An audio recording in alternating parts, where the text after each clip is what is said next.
നമുക്ക് ഇന്നത്തെ ടോപ്പിക് എന്ന് പറയുന്നത് ബേസിക്കലി ഒരു രണ്ട് മൂന്ന് നമുക്കൊരു 4-5 വർഷത്തെ മുമ്പ് നിങ്ങൾക്ക് അറിയാവുന്ന ഒരു കാര്യം കൂടി ഉണ്ട്. IO എന്ന് പറയുന്ന എക്സാമിനേഷനോട് കൂടിയിട്ടാണ് PSC അതിന്റെ ലെവൽ ഓഫ് എക്സാമിനേഷനും അതേപോലെ തന്നെ സിലബസ് എന്നുള്ള കാര്യങ്ങളൊക്കെ ആകെ മാറ്റം വരുന്നത്. അത് ലാസ്റ്റ് IO സമയം.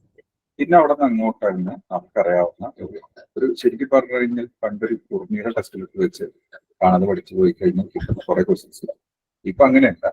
സിലബസ് പറയുന്നതിന്റെ ഏറ്റവും അവസാനത്തെ ടോപ്പിക്കിൽ നിന്ന് വരെ ഒരു ഒബ്ജക്റ്റീവ് പോസിബിൾ ആണെങ്കിൽ അത് ഒരു കൂടുതൽ സാധ്യത ഇപ്പൊ ക്വസ്റ്റ്യൻ പേപ്പറിന് വേണ്ടിയിട്ട് ക്വസ്റ്റ്യൻസ് തയ്യാറാക്കിയ ടീച്ചർമാരുടെ അഭിപ്രായം അനുസരിച്ച് ഗേറ്റ് അതിന് താഴെ വരുന്ന ഇപ്പോൾ SSC അല്ലെങ്കിൽ അതുകൂടാതെ തന്നെ AE ലെവൽ എക്സാമിനേഷൻസിന്റെ ഒക്കെ റഫറൻസ് വെച്ചുകൊണ്ടാണ് ബേസിക്കലി ഈ ക്വസ്റ്റ്യൻസ് തയ്യാറാക്കുന്നത്. വ്യക്തമായൊരു ടെക്സ്റ്റ് ബുക്കും ഇപ്പോൾ തെർമോഡൈനാമിക്സ് എന്നുള്ള ടോപ്പിക് നമ്മൾ പഠിക്കുമ്പോൾ അതിൻ്റെ ഒരു ടെക്സ്റ്റ് ബുക്ക് ഉണ്ട്. ഇപ്പോൾ PK നാഗാണ് ഓൾമോസ്റ്റ് ഓൾ ടീച്ചേഴ്സ് റെഫർ ചെയ്യുന്ന ടെക്സ്റ്റ് ബുക്ക്. അപ്പോൾ ആ ടെക്സ്റ്റ് ബുക്കിൽ പറഞ്ഞിട്ടുള്ള അതിൽ നിന്ന് വ്യക്തമായ ഒരു ഉത്തരം പറയാവുന്ന ക്വസ്റ്റ്യൻസ് ആണ് അവർ അതിൽ കൊടുത്തിരിക്കുന്നത്. നമ്മൾ ഇപ്പോൾ പ്രിപ്പയർ ചെയ്യിക്കുന്നതും PK നാഗും അതുപോലെ തന്നെ സെഞ്ചറിൽ നിന്നുള്ള ടെക്സ്റ്റ് ബുക്കും വെച്ചിട്ട് തന്നെയാണ് നമ്മുടെ തെർമോഡൈനാമിക്സിന്റെ ടോപ്പിക് നമ്മൾ അതിന്റെ ക്വസ്റ്റ്യൻസ് മറ്റുള്ള കാര്യങ്ങളൊക്കെ തയ്യാറാക്കിയിട്ടുള്ളത്.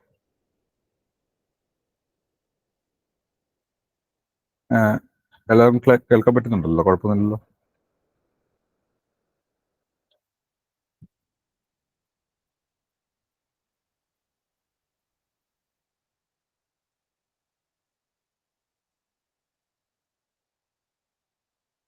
ഓക്കെ, സോ നമ്മുടെ ടോപ്പിക്കിലേക്ക് പോവാണ്. ബേസിക്കലി തെർമോഡൈനാമിക്സ് ആയിട്ട് പഠിച്ചിട്ട് വരുമ്പോൾ നമുക്ക് ഏറ്റവും കൂടുതൽ ക്വസ്റ്റ്യൻസ് ഒരു PSCയിൽ ഏറ്റവും കൂടുതൽ ക്വസ്റ്റ്യൻസ് ചോദിച്ചിരുന്ന ടോപ്പിക്കാണ് തെർമോഡൈനാമിക്സ് എന്ന് പറയുന്നത്. ഇപ്പൊ അങ്ങനെയല്ല, ഇപ്പൊ എല്ലാ ടോപ്പിക്കിനും ഈക്വൽ ആയിട്ടുള്ള ഇമ്പോർട്ടൻസോട് കൂടി തന്നെയാണ് ഈ പറയുന്ന MCQs ഒക്കെ പ്രിപ്പയർ ചെയ്യുന്നത്. പക്ഷെ എല്ലാ ടോപ്പിക്കും മെക്കാനിക്കലിലെ എല്ലാ ടോപ്പിക്കും കൃത്യമായി മനസ്സിലാക്കണമെങ്കിൽ നമുക്ക് ഈ ക്ലാസ് കേട്ടിരിക്കും. അതായത് തെർമോഡൈനാമിക്സിന്റെ ഒരു ബേസ് നമുക്ക് വേണം. ഇതിൽ ബൈ 2 എന്നൊക്കെ പറയുന്ന പ്രൊപ്പോസിഷൻ വരെ തെർമോഡൈനാമിക്സിന്റെ ലാംഗ്വേജിൽ വളരെ ഇമ്പോർട്ടൻസ് ഉണ്ട്. ഓക്കെ, അപ്പൊ നമ്മൾ സ്റ്റാർട്ട് ചെയ്യാണ്. Basically thermodynamics science of energy transfer and it's effect on the physical properties of substance. വളരെ സിമ്പിൾ ആയിട്ട് നമുക്ക് പറയാവുന്ന ഒരു കേസുള്ളൂ. നമ്മളിപ്പോൾ ഒരു പാത്രത്തിൽ വെള്ളം വെച്ച് ചൂടാക്കിക്കൊണ്ടിരിക്കുകയാണ്. നമ്മൾ അവിടെ പഠിക്കുന്ന കാര്യം വെള്ളം ചൂടായോ എന്നുള്ളതല്ലാതെ ഈ പറയുന്ന ഹീറ്റ് കൊടുക്കുന്നതിന്റെ ഭാഗമായിട്ട് നിങ്ങൾ ശ്രദ്ധിക്കണം, സയൻസ് ഓഫ് എനർജി ട്രാൻസ്ഫർ കൊടുക്കുന്നതിന്റെ ഭാഗമായിട്ട് ആ വെള്ളത്തിന്റെ പ്രോപ്പർട്ടീസ് എന്താണെന്ന് നമ്മൾ വ്യക്തമാക്കും. പ്രോപ്പർട്ടീസ് ഉണ്ടാവുന്ന ചേഞ്ച് അല്ലെങ്കിൽ അതിനുണ്ടാവുന്ന എഫക്റ്റ് ഈ പറയുന്ന കാര്യങ്ങളാണ് നോക്കിക്കൊണ്ടിരിക്കുന്നതെങ്കിൽ നമുക്ക് സ്വാഭാവികമായിട്ടും നമ്മൾ പഠിക്കുന്ന ബ്രാഞ്ച് ഓഫ് സയൻസ് നമുക്ക് എന്ത് പറയാം. അപ്പോൾ നമ്മൾ പറയുന്ന 2 പോയിന്റ് എന്ന് പറയുന്നത് ഒന്ന് എനർജി ട്രാൻസ്ഫർ ആണ്, പിന്നെ അതിനുണ്ടാവുന്ന എഫക്റ്റ് ഓൺ ദ ഫിസിക്കൽ എന്നുള്ള രീതിയിൽ. ഈ ട്രാൻസ്ഫർ എന്ന് വരുന്നതുകൊണ്ട് തന്നെയാണ് നമ്മൾ അല്ലെങ്കിൽ അവിടുത്തെ എനർജി ട്രാൻസ്ഫറുമായി ബന്ധപ്പെട്ടിട്ടാണ് ഡൈനാമിക്സ് എന്നുള്ള വാക്കും, അത് പ്രത്യേകിച്ച് നമ്മൾ ഹീറ്റും അതുമായി ബന്ധപ്പെട്ടുള്ള സംഭവമായതുകൊണ്ടാണ് തെർമോഡൈനാമിക്സ് എന്നുള്ള വാക്കും വന്നിരിക്കുന്നത്. ഇതിൽ പറയുന്നുണ്ട് ഒരു ഒറിജിനൽ വേർഡ് വരുന്നത് തെർമി means something related to heat. Dynamics എന്നുള്ള ഗ്രീക്ക് വേർഡിന് പവർ എന്നുള്ള രീതിയിലാണ് ഇത് വരുന്നത്. ഇത് പല ടെക്സ്റ്റ് ബുക്കിലും പല രീതിയിലാണ്. ഇപ്പോൾ വാട്ട് ഈസ് തെർമോഡൈനാമിക്സ് എന്ന് വെച്ച് കഴിഞ്ഞാൽ തെർമോഡൈനാമിക്സ് സ്റ്റഡി ഓഫ് 3 E's എന്നുള്ള രീതിയിലും പറയാറുണ്ട്. എനർജി, എൻതാൽപ്പി, എൻട്രോപ്പി എന്നുള്ള രീതിയിൽ. അപ്പോൾ അതൊരു ഒരു പൊതുവായിട്ടുള്ള ഒരു കോമൺ ഡെഫിനിഷൻ ഇല്ല, നമുക്കിതിനെ മനസ്സിലാക്കേണ്ട ഒരു ഡെഫിനിഷൻ. നമ്മളിപ്പോൾ ശ്രദ്ധിക്കേണ്ട ഒരു കാര്യം വെച്ചിട്ടുണ്ടെങ്കിൽ ഒരു ചായപാത്രത്തിൽ നമ്മൾ ഈ പറയുന്ന ഒരു ചായ ഉണ്ടാക്കാനായിട്ട് നോക്കുന്നു വിചാരിക്കും. ഈ ചായ ഉണ്ടാക്കാൻ നോക്കുന്ന സമയത്ത് നമ്മൾ സ്വാഭാവികമായിട്ടും പാല് വെച്ചു. നമ്മുടെ പഠനം ചായ എങ്ങനെ ഉണ്ടാക്കുക എന്നുള്ളതല്ല, മറിച്ച് നമ്മൾ അതിലേക്ക് ഹീറ്റ് കൊടുക്കുന്നു. നമ്മൾ ഒരു പരിധിക്ക് അപ്പുറത്ത് ഹീറ്റ് കൊടുത്തു കഴിഞ്ഞാൽ സ്വാഭാവികമായിട്ടും സംഭവിക്കും, ചായ ഈ പറയുന്ന പാല് വറ്റിപ്പോവും. ആദ്യത്തെ പ്രാവശ്യം നമുക്കൊരു അല്ലെങ്കിൽ ഒരു ക്രീം ഇതിന്റെ പുറത്തേക്ക് പോകും. അത് കഴിഞ്ഞിട്ട് നമ്മൾ ചൂടാക്കിക്കൊണ്ടിരിക്കുകയാണെങ്കിൽ എന്ത് സംഭവിക്കും, ഇത് വറ്റിപ്പോവും. നമ്മളൊരു ലോക്കലായിട്ട് പറയുന്ന ഒരു ഇതാണ് വറ്റിപ്പോവും എന്നുള്ള രീതി. പക്ഷെ നമ്മളിവിടെ പറയുന്നത് വെച്ചിട്ടുണ്ടെങ്കിൽ അങ്ങനെ വറ്റിപ്പോവുക എന്ന് പറയുന്നത് ഫ്ലൂയിഡ് ആയിട്ടുള്ള ഒരു സബ്സ്റ്റൻസ് ഗ്യാഷ്യസ് ഫേസിലേക്ക് മാറുക. ഫ്ലൂയിഡായിട്ടുള്ള സബ്സ്റ്റൻസ് ഗ്യാഷ്യസ് ഫേസിലേക്ക് മാറുന്നു. അതാണ് എഫക്റ്റ് ഉണ്ടാവുന്നത്. ഈ എഫക്റ്റിനെ പറ്റിയിട്ടാണ് നമ്മൾ പഠിക്കുന്നതെങ്കിൽ ബേസിക്കലി അതെങ്ങനെയാണ് പ്രോപ്പർട്ടിയുടെ ആയിട്ട് ബന്ധപ്പെട്ടിട്ടാണ്. അപ്പോൾ ഞാൻ എന്താണ് പ്രോപ്പർട്ടി എന്ന് പറയുമ്പോൾ നിങ്ങൾക്ക് ഏകദേശം കുറച്ചും കൂടി ഒരു ഐഡിയ കിട്ടും. അപ്പോൾ എനർജി ട്രാൻസ്ഫറും അതുമായി ബന്ധപ്പെട്ടിട്ടുള്ള ഫിസിക്കൽ പ്രോപ്പർട്ടീസിൽ ഉണ്ടാകുന്ന ചേഞ്ചസ് അല്ലെങ്കിൽ എഫക്റ്റ്, ഇതാണ് നമ്മൾ പഠിക്കുന്നത്. ഇവിടെ ശ്രദ്ധിക്കേണ്ട കാര്യം, നമ്മൾ എന്ത് ചെയ്യും, നമ്മൾ അങ്ങനെ സംഭവിക്കാതിരിക്കാൻ വേണ്ടി ഹീറ്റ് എനർജി കുറച്ച് വയ്ക്കും. ഹീറ്റ് എനർജി കുറച്ച് വെച്ചില്ലെങ്കിൽ സംഭവിക്കും, സ്വാഭാവികമായിട്ടും അതേ അളവിൽ കൊടുത്തുകൊണ്ടിരിക്കുകയാണെങ്കിൽ ഫ്ലൂയിഡ് ഗ്യാസ് ആയിട്ട് പെട്ടെന്ന് മാറും, അല്ലെങ്കിൽ ഫ്ലൂയിഡ് ഗ്യാസായി മാറും എന്നുള്ള രീതിയിലേക്ക് നമുക്ക് പറയാം. കുറച്ച് വെച്ചാൽ സംഭവിക്കും, ഫ്ലൂയിഡ് ഗ്യാസ് ആവുന്ന മാറില്ല. നമുക്ക് ചായപ്പൊടി ഇടാം, അത് കഴിഞ്ഞ് പഞ്ചസാര ഇടാം, നമുക്ക് നല്ല ചായ ഉണ്ടാക്കാം, ഇതൊക്കെ ചെയ്യാം അല്ലേ. അപ്പോൾ ഇത് ബേസിക്കലി എമൗണ്ട് ഓഫ് ഹീറ്റ് എനർജിയും അതുമായി ബന്ധപ്പെട്ടുള്ള പ്രോപ്പർട്ടി ചേഞ്ചസും പഠിക്കുന്ന ഒരു ബ്രാഞ്ച് ഓഫ് സയൻസ് ഇവിടുത്തെ തെർമോഡൈനാമിക്സുമായിട്ട് നമുക്ക് കണക്ട് ചെയ്യാം. ഇനി എന്താണ് തെർമോഡൈനാമിക് സിസ്റ്റം? ഇപ്പൊ നമ്മളിവിടെ പറയുന്ന ഒരു കാര്യമുണ്ട് നോക്കിയേ. ഈ കേസിൽ നമ്മളുടെ ഒരു പഠനം നടക്കുന്നത്, പ്രോപ്പർട്ടിയുടെ ചേഞ്ചുമായിട്ട് ബന്ധപ്പെട്ടുള്ള പഠനം നടക്കുന്നത് അല്ലെങ്കിൽ പഠിക്കുന്നത് നമ്മൾ ഈ ഒരു ഭാഗത്ത് മാത്രമാണ്. നമ്മുടെ വിശാലമായ അടുക്കളയുടെ ഒരു ചെറിയൊരു പാത്രത്തിന്റെ ഉള്ളിലാണ് നമ്മളുടെ പഠനം അല്ലെങ്കിൽ ഒരു അനാലിസിസ് നടക്കുന്നത്. അപ്പോൾ സ്വാഭാവികമായിട്ടും എന്താ, ഈ അനാലിസിസ് നടക്കുന്ന ഭാഗത്തെ നമ്മൾ വിളിക്കുന്ന പേരാണ്. ഇപ്പോൾ ഇവിടെ വ്യക്തമായി പറയുന്നുണ്ട്, it is defined as A quantity of matter or region in space. കണ്ടോ, ഇതാണ് ഇപ്പൊ നമ്മുടെ കേസിൽ ക്വാണ്ടിറ്റി ഓഫ് മാറ്റർ എന്ന് പറയുമ്പോൾ നമ്മളിപ്പോൾ ഒരു കംപ്രസറിന്റെ ഉള്ളിലുള്ള എയറിന് സംഭവിക്കുന്നതാണ് പഠിക്കുന്നതെങ്കിൽ it's basically a quantity of matter. അപ്പൊ എവിടെയാണോ നമ്മുടെ പഠനം നടക്കുന്നത്, അല്ലെങ്കിൽ എവിടെയാണോ നമ്മൾ, കണ്ടോ ഈ വേർഡ് വളരെ ഇമ്പോർട്ടൻ്റ് ആണ്, attention is concentrated. Basically attention എന്ന് പറഞ്ഞാൽ ശ്രദ്ധിക്കുക എന്നുള്ളതാണ് അർത്ഥം, അല്ലെങ്കിൽ ശ്രദ്ധിക്കൂ, അറ്റൻഡ്, അല്ലെങ്കിൽ നമുക്ക് ആ ഒരു രീതിയിൽ പറയാം. കോൺസെൻട്രേറ്റ് ചെയ്യുക എന്ന് പറഞ്ഞാൽ ശ്രദ്ധ കേന്ദ്രീകരിക്കുക എന്നുള്ളതാണ്. ഇപ്പൊ നമുക്ക് അറിയാവുന്ന, ഏറ്റവും അടുത്തറിയാവുന്ന ഒരു ഫ്രണ്ട് ഉണ്ട്, അല്ലെങ്കിൽ ഒരാളുണ്ട്, നമുക്ക് സ്വാഭാവികമായിട്ടും അയാളെ നമ്മൾ എൻ്റെ ഒപ്പം 3 പേര് വേറെ നിൽക്കുന്നുണ്ട്, നമുക്ക് സ്വാഭാവികമായിട്ട് ആളെ 3 പേരും ശ്രദ്ധിക്കാൻ പറ്റും. പക്ഷെ ഇതിലൊരാളോട് നമുക്ക് വളരെ ഇന്റിമസി ഉണ്ട് എന്നുള്ള രീതിയിൽ നിൽക്കുകയാണെങ്കിൽ നമ്മൾ അയാളെ മാത്രം നോക്കും, കണ്ണും എന്നുള്ള രീതിയിലൊക്കെ പറഞ്ഞ പോലെ നമുക്ക് അയാളെ മാത്രം നോക്കിയിരിക്കാം. അപ്പൊ അയാൾ എന്തായി, ബാക്കിയുള്ളവരൊന്ന് മാറി നമ്മുടെ അനാലിസിസ് നടക്കുന്ന ഒരു ഭാഗമായിട്ട് മാറി. അപ്പൊ അതെന്തായി, നമ്മുടെ സിസ്റ്റമായി മാറി. അപ്പൊ ബാക്കിയുള്ളവരോ, അതാണ് നമ്മുടെ സറൗണ്ടിങ്സ് ആയി മാറുന്നത്. ഈ സിസ്റ്റവും സറൗണ്ടിങ്സും കൂടി കൂടിച്ചേർന്നാൽ ആരായി, നമ്മുടെ ഈ പ്രപഞ്ചമായി അല്ലെ. ഇപ്പൊ നമ്മൾ ആത്മാർത്ഥമായിട്ട് സ്നേഹിക്കുന്ന അല്ലെങ്കിൽ പ്രണയിക്കുന്ന ഒരാൾ ബസ് സ്റ്റോപ്പിൽ വന്ന് നിൽക്കുന്നു, അപ്പൊ സ്വാഭാവികമായിട്ടും നമ്മൾ അയാളെ തന്നെ കോൺസെൻട്രേറ്റ് ചെയ്യണം എന്നുള്ളതാണ് ഒരു നാച്ചുറൽ ലോ. അങ്ങനെ ആ ഒരു ആളെ മാത്രം കോൺസെൻട്രേറ്റ് ചെയ്ത് നിൽക്കുകയാണെങ്കിൽ സ്വാഭാവികമായിട്ട് അത് നമ്മുടെ സിസ്റ്റം. അതൊഴിച്ച് ബാക്കിയുള്ള ആൾക്കാരും, അതിനപ്പുറത്തുള്ള ചായക്കടയും, അതിൻ്റെ അപ്പുറത്തുള്ള ഹീറ്റ് അല്ലെങ്കിൽ ഗ്യാസ് സ്റ്റവ്, ഇതൊക്കെ നമ്മളെ സംബന്ധിച്ച് സറൗണ്ടിങ്സ് ആണ്. ഈ സിസ്റ്റവും ഈ സറൗണ്ടിങ്സും കൂടി ചേർന്ന് കഴിഞ്ഞാൽ നമുക്ക് എന്തായി, ഈ പറയുന്ന യൂണിവേഴ്സായി മാറി. എന്തായി മാറി, യൂണിവേഴ്സ് ആയിട്ട് മാറി. കുഴപ്പമുണ്ടോ? ഓക്കെ, ഇനി നമുക്ക് പറയാന്ന് വെച്ചാൽ സിസ്റ്റം എന്താണ്, സിസ്റ്റത്തിന് എങ്ങനെയാണ് ക്ലാസിഫൈ ചെയ്യുന്നത്. ബേസിക്കലി നമ്മൾ ക്ലാസിഫൈ ചെയ്യുന്നത് closed system, open system, isolated system എന്നുള്ള രീതിയിലാണ്. എങ്ങനെയാണ് ഈ ക്ലാസിഫിക്കേഷൻ വരുന്നത്, എന്തിന്റെ ബേസിസിലാണ് ക്ലാസിഫിക്കേഷൻ വരുന്നത്? ക്ലാസിഫൈ ചെയ്യാനുള്ള 2 കാരണങ്ങളാണ്. ഒന്ന് മാസ് ട്രാൻസ്ഫർ ഉണ്ടോ, മറ്റൊന്ന് എനർജി ട്രാൻസ്ഫർ ഉണ്ടോ. ഈ 2 കാരണങ്ങൾ വെച്ചിട്ടാണ് നമ്മൾ ക്ലാസിഫൈ ചെയ്യുന്നത്. ഇതിനെ നമുക്ക് പല രീതിയിൽ പറയാം. ഞാനിപ്പോൾ എൻ്റെ വേർഷനല്ല പറയുന്നത്, ഒരു സ്റ്റാൻഡേർഡ് ടെക്സ്റ്റ് ബുക്കിൽ വെച്ചിട്ട് നമുക്ക് റെഫറൻസ് എപ്പോഴും കൊടുക്കുന്നത് കൊണ്ട് തന്നെ പി.കെ. നാഗിൽ പറയുന്ന ഒരു റെഫറൻസ് വെച്ചിട്ടാണ് നമ്മൾ പറയുന്നത്. ഇതൊരു ഫിക്സ്ഡ് മാസ് ആണോ അല്ലെങ്കിൽ ഫിക്സ്ഡ് എനർജി സിസ്റ്റം ആണോ, ഇങ്ങനെയും നമ്മൾ ഇതിനെ ഡിഫൈൻ ചെയ്യാറുണ്ട്. എനിവേ, ക്ലോസ്ഡ് സിസ്റ്റം, എന്തുകൊണ്ട് ക്ലോസ്ഡ് സിസ്റ്റം എന്നുള്ള പേര് വന്നു, എന്തുകൊണ്ട് ഓപ്പൺ സിസ്റ്റം എന്നുള്ള പേര് വന്നു? ഇപ്പൊ നമ്മളിവിടെ എടുക്കുന്ന 2 പാരാമീറ്റേഴ്സ് നമുക്ക് ആദ്യം നോട്ട് ചെയ്യാം. ഒന്ന് മാസ് ട്രാൻസ്ഫർ ആണ്, മറ്റൊന്ന് എന്താണ്, എനർജി ട്രാൻസ്ഫർ ആണ്. എന്താണ് നമ്മുടെ കാര്യം വരുന്നത്, നമുക്ക് ഈ ട്രാൻസ്ഫർ ഉണ്ടോ എന്നുള്ളതാണ് നോക്കുന്നത്. ബേസിക്കലി നമ്മളിപ്പോൾ ഒരു ഗ്ലാസ് ചായ കൊണ്ടുവന്ന് വെച്ചു, ഇത് എങ്ങനെയാണ് ഒരു തെർമോഡൈനാമിക് സിസ്റ്റവും അതേപോലെ തെർമോഡൈനാമിക് ലാംഗ്വേജും ഇവിടെ വരുന്നത് നമുക്ക് നോക്കാം. ഇതിൻ്റെ ഉള്ളിൽ എന്തുണ്ട്, ചായ ഉണ്ട്. ഈ ചായ ഗ്ലാസ്സിൽ കൊണ്ടുവന്ന് വെച്ചിരിക്കുകയാണ്. സ്വാഭാവികമായിട്ടും ഒന്ന് കൈ തട്ടിക്കഴിഞ്ഞാൽ നമ്മൾ പറയും ചായ പോയി എന്ന് പറയും. ഇപ്പൊ നമുക്ക് ഇവിടെ എടുക്കാവുന്ന കുറച്ച് കാര്യമുണ്ട്. എന്താ, ചായ എന്ന് പറയുന്ന അല്ലെങ്കിൽ ടീ എന്ന് പറയുന്ന ഒരു സംഭവം ബേസിക്കലി ആ പറയുന്ന ആളുടെ മാസ് 3 രീതിയിൽ നിൽക്കാം. ഒന്ന് സോളിഡ് ആയിട്ട് നിൽക്കാം, ഒന്ന് ഫ്ലൂയിഡ് ആയിട്ട് നിൽക്കാം, ഒന്ന് ഗ്യാസ് ആയി നിൽക്കാം. അപ്പൊ ആ ക്വാണ്ടിറ്റി ഓഫ് മാറ്റർ ആണ് അവിടെ നിൽക്കുന്നത്. അതിപ്പോ ഏത് സ്റ്റേജിലാണ്? ഒരു ഫ്ലൂയിഡ് സ്റ്റേജിലാണ് നിൽക്കുന്നത്. ആ ഫ്ലൂയിഡ് സ്റ്റേജിലുള്ള സബ്സ്റ്റൻസ് അല്ലെങ്കിൽ ആ മാസ് ഇപ്പൊ എന്ത് സംഭവിച്ചു? സിസ്റ്റത്തിൽ നിന്ന് സറൗണ്ടിങ്സിലേക്ക് ട്രാൻസ്ഫർ ആയി.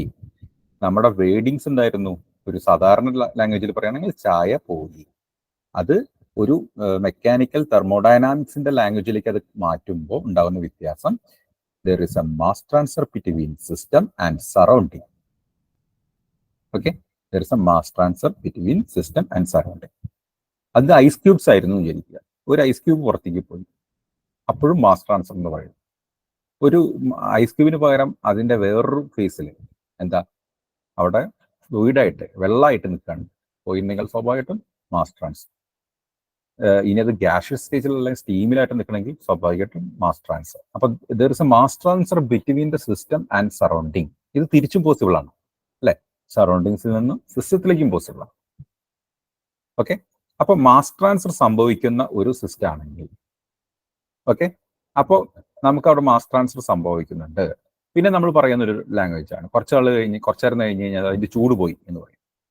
ബേസിക്കലി നമ്മൾ ചൂട് അല്ലെങ്കിൽ ഈ പറയുന്ന നമ്മുടെ ഏത് ലോക്കൽ ലാംഗ്വേജ്, നമ്മുടെ ലാംഗ്വേജിൽ എങ്ങനെയാണോ ഇത് പറയുന്നത് അതിന്റെ കറസ്പോണ്ടിങ് ആയിട്ടുള്ള നമ്മുടെ സ്റ്റാൻഡേർഡ് ആയിട്ടുള്ള ഇത് പറയുമ്പോൾ ഹീറ്റ് എനർജിയാണ്. നമുക്ക് ഹീറ്റ് എനർജി ലോസ് ആയി എന്ന് പറയുന്നതാണ് നമ്മൾ പറയുന്നത് ചൂട് പോയി എന്ന് പറയുന്ന സംഭവം. That means heat energy transfer അവിടെ പോസിബിൾ ആണ്. ദാറ്റ് മീൻസ് ഒരു എനർജി ട്രാൻസ്ഫർ അവിടെ പോസിബിൾ ആണ്. തിരിച്ചു എന്താ, there is an energy transfer between system and surroundings, vice versa. Surroundings to system is possible. നമുക്ക് ചായ ചൂടാക്കാം, ജസ്റ്റ് ഒന്ന് പോയിട്ട് ഈ അടുപ്പത്തൊന്ന് വെച്ചാൽ അത് ചൂടായി കിട്ടും. സോ അങ്ങനെ ഒരു സിസ്റ്റം ഉണ്ടെങ്കിൽ എന്ത്, മാസ് ട്രാൻസ്ഫറും എനർജി ട്രാൻസ്ഫറും പോസിബിൾ ആണെങ്കിൽ അതിനെ വിളിക്കുന്ന പേരാണ് ഓപ്പൺ സിസ്റ്റം. ഇപ്പൊ ഏറ്റവും സിമ്പിൾ ആയിട്ട് പറയാവുന്നത് നമ്മുടെ വീട്ടിൽ ഉപയോഗിക്കുന്ന അല്ലെങ്കിൽ നമ്മുടെ ഓട്ടോമൊബൈൽ, കാറ്, ജീപ്പ്, ബൈക്ക് തുടങ്ങിയിട്ടുള്ള സംഭവത്തിൽ നിങ്ങൾ ആലോചിച്ച് നോക്കിയേ, നമ്മളവിടേക്ക് ഈ പെട്രോള് എന്ന് പറയുന്ന അല്ലെങ്കിൽ ഈ പറയുന്ന ഈ ഹീറ്റ് ഉണ്ടാക്കാൻ ഉപയോഗിക്കുന്ന സംഭവമായിട്ടുള്ള പെട്രോള് അത് നമ്മൾ ലിറ്റർ കണക്കിന് അളന്ന് മാസമായിട്ട് അതിൻ്റെ ഉള്ളിലേക്ക് ട്രാൻസ്ഫർ ചെയ്യുന്നു. കത്തിക്കഴിഞ്ഞത് പുകയായിട്ട് സൈലൻസർ വഴി പുറത്തേക്ക് പോകും. ഇവിടെ ഹീറ്റ് എനർജി ഉണ്ടാക്കുന്നു, അത് വർക്ക് ട്രാൻസ്ഫർ ആയിട്ട് ടയറിലൂടെ നമ്മൾ വർക്ക് ഉണ്ടാക്കി എനർജി ട്രാൻസ്ഫർ ആക്കി പുറത്തേക്ക് അതായത് സറൗണ്ടിങ്സിലേക്ക് പോകും. അപ്പോൾ സ്വാഭാവികമായിട്ട് അവിടെ എനർജി ട്രാൻസ്ഫർ ഇല്ലേ? ഉണ്ട്. മാസ് ട്രാൻസ്ഫറിൽ ഉണ്ട്. അപ്പൊ മാസ് ട്രാൻസ്ഫറും എനർജി ട്രാൻസ്ഫർ ഉള്ള സിസ്റ്റത്തിനെ വിളിക്കുന്ന പേരാണ് ഓപ്പൺ സിസ്റ്റം. ഈ ഓപ്പൺ സിസ്റ്റത്തിന്റെ ഏറ്റവും നല്ല എക്സാമ്പിൾ ഏതാണെന്ന് ചോദിച്ചു കഴിഞ്ഞാൽ നമുക്കിപ്പോൾ അറിയാവുന്ന എല്ലാ പേരും, കംപ്രസർ, ബോയിലർ, പമ്പ് എന്നുള്ള രീതിയിലൊക്കെ നമുക്കിതിനെ അപ്പൊ നമുക്ക് മെക്കാനിക്കലായിട്ടുള്ള എല്ലാ എനർജി ഡിവൈസസും ലൈക്ക് ഇപ്പൊ പമ്പ്, നിങ്ങൾ ടർബൈൻ, ബോയിലർ, അപ്പോൾ എന്ത് വേണമെങ്കിലും ഇതിന്റെ അതിൽ നിങ്ങൾ മെക്കാനിക്കലായിട്ട് കേട്ട് പരിചയമുള്ള ഒരു കംപ്രസർ നിങ്ങൾ കേട്ടിട്ടുണ്ട്, ഗ്യാസ് ടർബൈൻ നിങ്ങൾ കൊടുത്തു വിചാരിക്കുക. ഗ്യാസ് ടർബൈൻ ആണെങ്കിലും അത് ഓപ്പൺ സിസ്റ്റം ആണ്. ചില ടർബൈൻസിന്റെ കേസിൽ അത് നമുക്ക് ടർബൈൻ എന്ന് പറയുന്ന സമയത്ത് നമ്മൾ പൊതുവെ എടുക്കുന്നത് ഓപ്പൺ സിസ്റ്റം എന്നുള്ള രീതിയിൽ തന്നെയാണ് എടുക്കുന്നത്. മാസ് ട്രാൻസ്ഫർ ഇല്ലാത്തൊരു സിസ്റ്റം അതിൽ ചിലപ്പോൾ പോസിബിൾ ആയിട്ട് വരില്ല. അപ്പൊ നമുക്ക് എന്തെങ്കിലും സ്പെസിഫിക് ചെയ്ത് പറയുകയാണെങ്കിൽ ഇപ്പോൾ ഒരു എക്സാമ്പിൾ ഞാൻ പറഞ്ഞുതരാം. ക്ലോസ്ഡ് സിസ്റ്റത്തിന്റെ പഠിച്ചതിന് ശേഷം ഓക്കെ, ക്ലോസ്ഡ് സിസ്റ്റത്തിന്റെ കേസിൽ നമുക്ക് പറയാവുന്ന ഒരു കേസ് എന്താ ക്ലോസ്ഡ് സിസ്റ്റം. ബേസിക്കലി നമ്മൾ ഈ ചായ തന്നെ എടുക്കുന്നു വിചാരിക്കുക. ഈ ചായ ഒരു ചെറിയ അടപ്പുള്ള അല്ലെങ്കിൽ ഒരു ഇപ്പൊ തട്ടിയെ പെട്ടെന്ന് പോവാത്തൊരു പാത്രത്തിൽ വെച്ച് കഴിഞ്ഞാൽ മാസ് ട്രാൻസ്ഫർ ഉണ്ടാവുമോ? ഇല്ല. എനർജി ട്രാൻസ്ഫർ ഉണ്ടാവുമോ? ഉണ്ടാവും. കാരണം ആ പാത്രം അത്ര അല്ലെ, ഒരു സാധാരണ സ്റ്റീൽ പാത്രം ആണെങ്കിൽ കുറച്ച് സമയം കഴിഞ്ഞാൽ ആ പറയുന്ന സ്ഥലത്ത് ചൂട് പോയി എന്നുള്ള പ്രയോഗം നമ്മൾ ഉപയോഗിക്കാറുണ്ട്.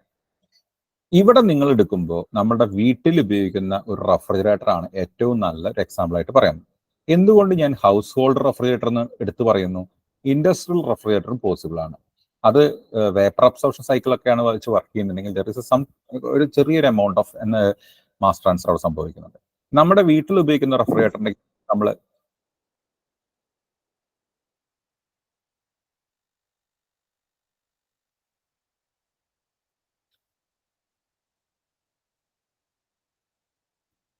ഹലോ,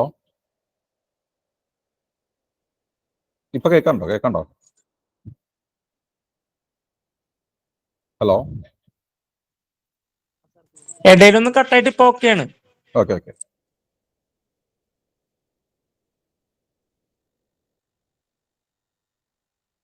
സോ ക്ലോസ്ഡ് സിസ്റ്റത്തിന്റെ കേസിൽ നമ്മൾ പറഞ്ഞത് കണ്ട, ഹൗസ് ഹോൾഡ് റെഫ്രിജറേറ്റർ എന്ന് പറയുമ്പോൾ സ്വാഭാവികമായിട്ട് ഇൻഡസ്ട്രിയൽ റെഫ്രിജറേറ്റർ എന്നല്ല നമ്മൾ പറഞ്ഞത്, റെഫ്രിജറേറ്റർ എന്നുള്ള കോമൺ ആയിട്ട് പറഞ്ഞത്. ഹൗസ് ഹോൾഡ് റെഫ്രിജറേറ്റർ എന്ന് പറയുമ്പോൾ ബേസിക്കലി അത് ക്ലോസ്ഡ് സിസ്റ്റത്തിന്റെ ഒരു പെർഫെക്റ്റ് എക്സാമ്പിൾ ആയിട്ട് പറയാൻ പറ്റും. നമുക്കറിയാം റെഫ്രിജറേറ്ററിന്റെ കേസിൽ നമ്മൾ ഒരു റെഫ്രിജറേറ്റർ മേടിച്ചു കഴിഞ്ഞാൽ രാവിലെ പെട്രോൾ പമ്പിൽ പോയിട്ട് പെട്രോൾ അടിക്കുന്നത് പോലെയോ അല്ലെങ്കിൽ നമ്മളിപ്പോൾ ഗ്യാസ് കത്തിക്കഴിഞ്ഞ് പുറത്തേക്ക് പോകുന്നത് പോലെയോ ഒന്നും അവിടെ ഇല്ല. ഏകദേശം ഒരു 15 കൊല്ലത്തോളം ഈ പറയുന്ന റെഫ്രിജറേറ്റർ സിമ്പിളായിട്ട് പുതിയതായിട്ട് നമ്മുടെ റെഫ്രിജറന്റ് നിറയ്ക്കാതെ തന്നെ നമുക്ക് വർക്ക് ചെയ്യാനായിട്ട് പറ്റുന്നതാണ്.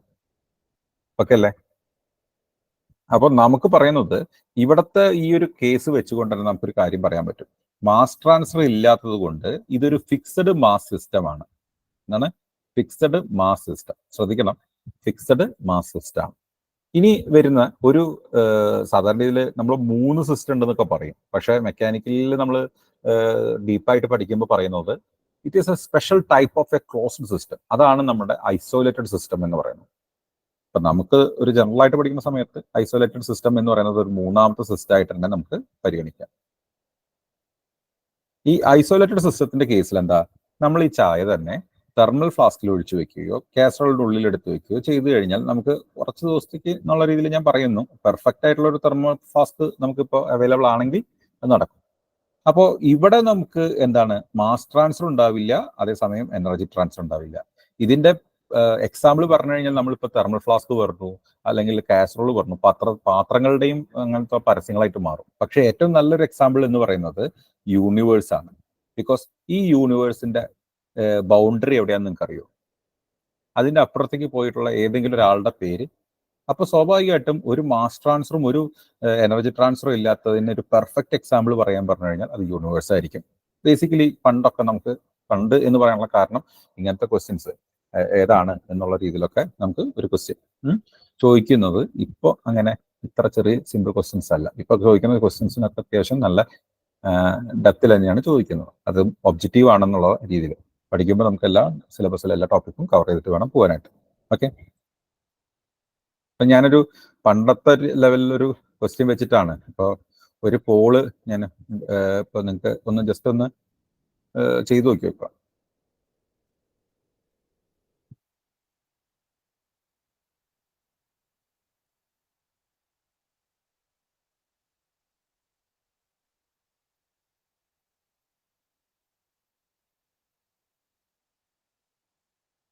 ഹലോ, പോൾ അവൈലബിൾ ആയില്ലേ?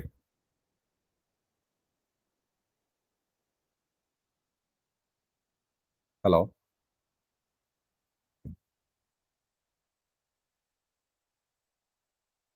ലിജിനെ പോൾ അവൈലബിൾ അല്ലേ?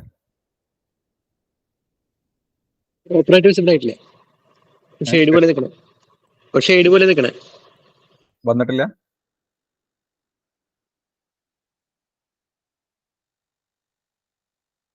ബേസിൽ കാണാനുണ്ടോ? പോൾ കാണാനുണ്ടോ?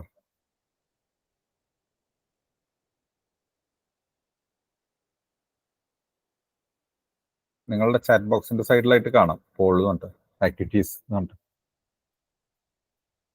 ഈ ഭാഗത്ത്.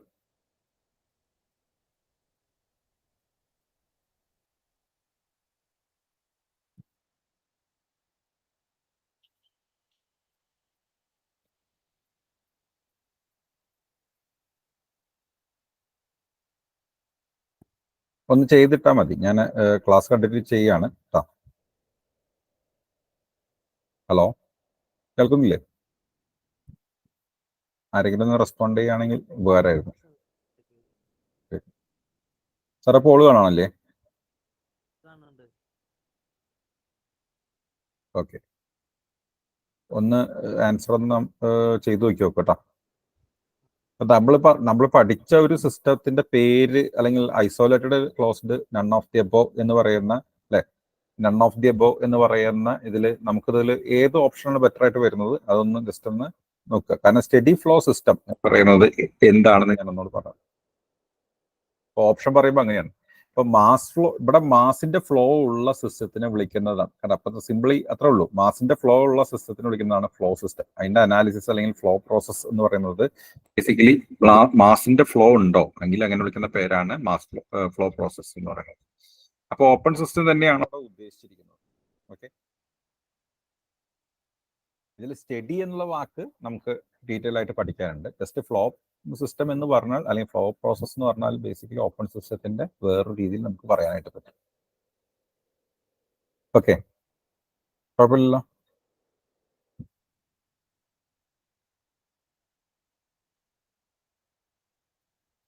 നമുക്ക് ഇതിന്റെ നോട്ട് നിങ്ങൾക്ക് PDF ആയിട്ട് ഷെയർ ചെയ്ത് തരും.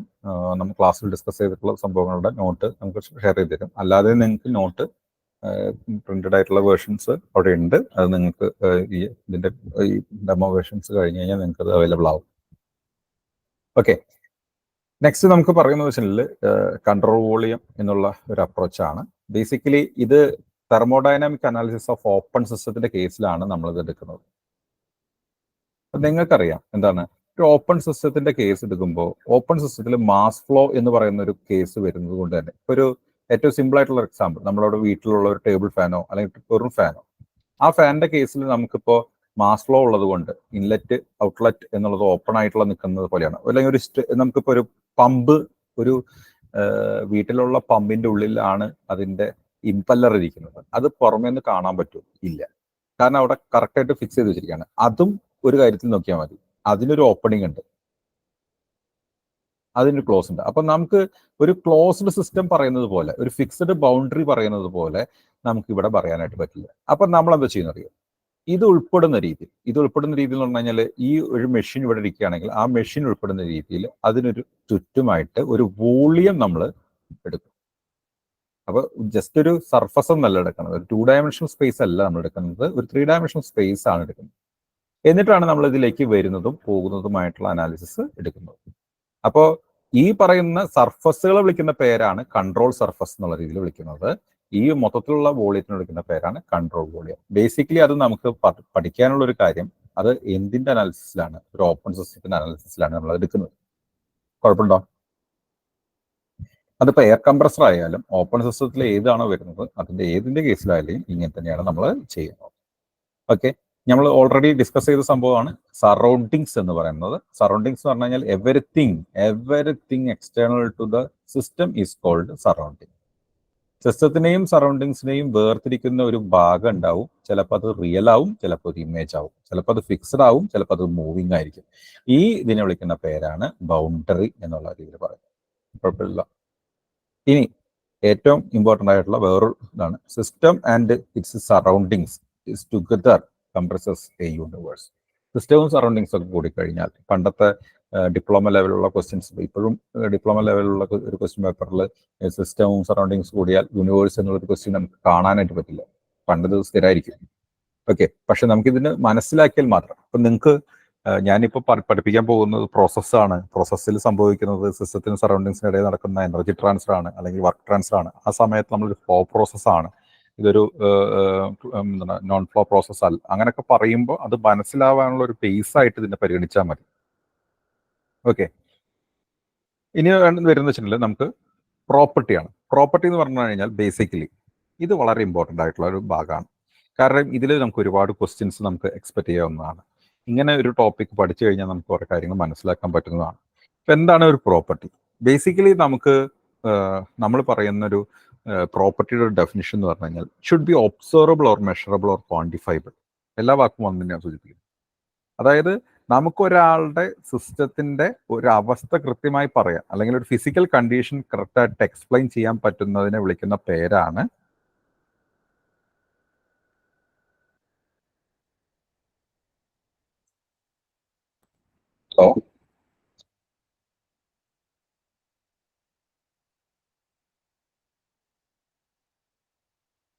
വോയിസ് ക്ലിയർ അല്ലേ? ക്ലിയർ ആണ്.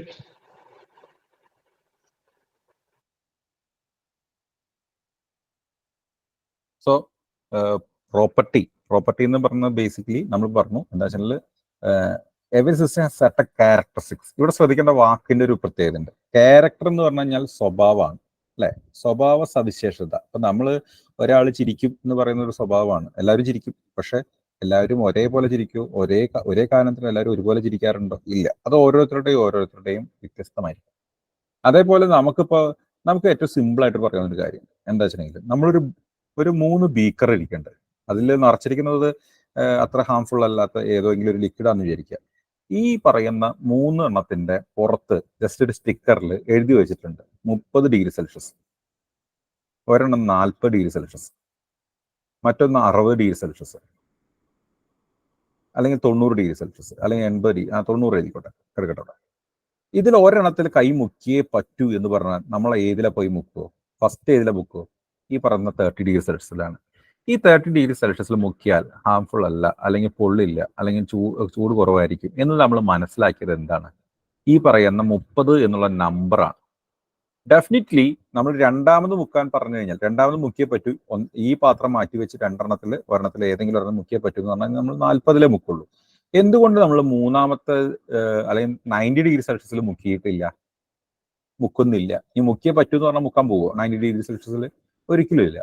നമുക്കറിയാം ഏകദേശം ഏകദേശം എത്ര അതിൻ്റെ ഉള്ളിലുള്ള ആൾക്കാരുണ്ട്. നമുക്കൊരു ഒറ്റ നമ്പർ കൊണ്ടാണ്, ആ നമ്പറാണ് ശരിക്കും പറഞ്ഞു കഴിഞ്ഞാൽ. ഇതിന്റെ ഏറ്റവും ഇമ്പോർട്ടൻ്റ് ആയിട്ടുള്ള ഒരു കാര്യം എന്ന് പറഞ്ഞു കഴിഞ്ഞാൽ, ഇതിന്റെ ഉള്ളിൽ കണ്ടെയ്ൻ ചെയ്തിരിക്കുന്ന ആളുടെ ഇത് പറയുന്നത് എനർജിയാണ്. ഈ എനർജി ഹീറ്റാണ്. ഈ ഹീറ്റിനെ സൂചിപ്പിക്കുന്നത് ജൂളാണ്. അത് കൈനറ്റിക് എനർജിയും പൊട്ടൻഷ്യൽ എനർജിയും എല്ലാത്തിൻ്റെയും സമ്മാണ് എന്നൊക്കെ പറയാം. ബേസിക്കലി നമ്മൾ ഈ 30 മാത്രമേ നോക്കിയുള്ളൂ. ഈ 30 നിന്ന് വ്യത്യസ്തമാണ് 40 അല്ലെങ്കിൽ 90 എന്ന് വ്യത്യസ്തമാക്കിയത് ഈ പറയുന്ന സിസ്റ്റത്തിന്റെ ക്യാരക്ടറിസ്റ്റിക്സ് എന്നുള്ള രീതിയിലാണ് നമ്മൾ അതിന് പറയുന്നത്. 30 40 സെയിം ആണോ? അല്ല. 30 40 ആൾക്കാർ സെയിം ആണോ? അല്ല. അതിന്റെ കണ്ടന്റ് ഡിഫറെന്റ് ആണോ? ഇതൊക്കെ സൂചിപ്പിച്ച സൂചന മാത്രമാണ് പ്രോപ്പർട്ടി. ഓക്കെ, അതിന് നമ്മൾ ഉപയോഗിക്കുന്ന ആൾക്കാരാണ് വോളിയം, ടെമ്പറേച്ചർ. എന്താണ് volume, temperature, pressure, kinetic energy, potential energy, internal energy, enthalpy, അല്ലെ? ഈ പറയുന്ന ആൾക്കാരെ വിളിക്കുന്ന പേരാണ് പ്രോപ്പർട്ടി. ഓക്കെ, ഇതിന്റെ പ്രത്യേകത എന്താ വെച്ചിട്ടുണ്ടെങ്കിൽ ഇതെല്ലാം തന്നെ മാക്രോസ്കോപ്പിക് ഇൻ നേച്ചറാണ്. അപ്പൊ നമുക്കൊരു 2 കൺസെപ്റ്റ് വരികയാണ്. എന്താണ് മാക്രോസ്കോപ്പിക് ആയിട്ടുള്ള ഒരു പഠനം?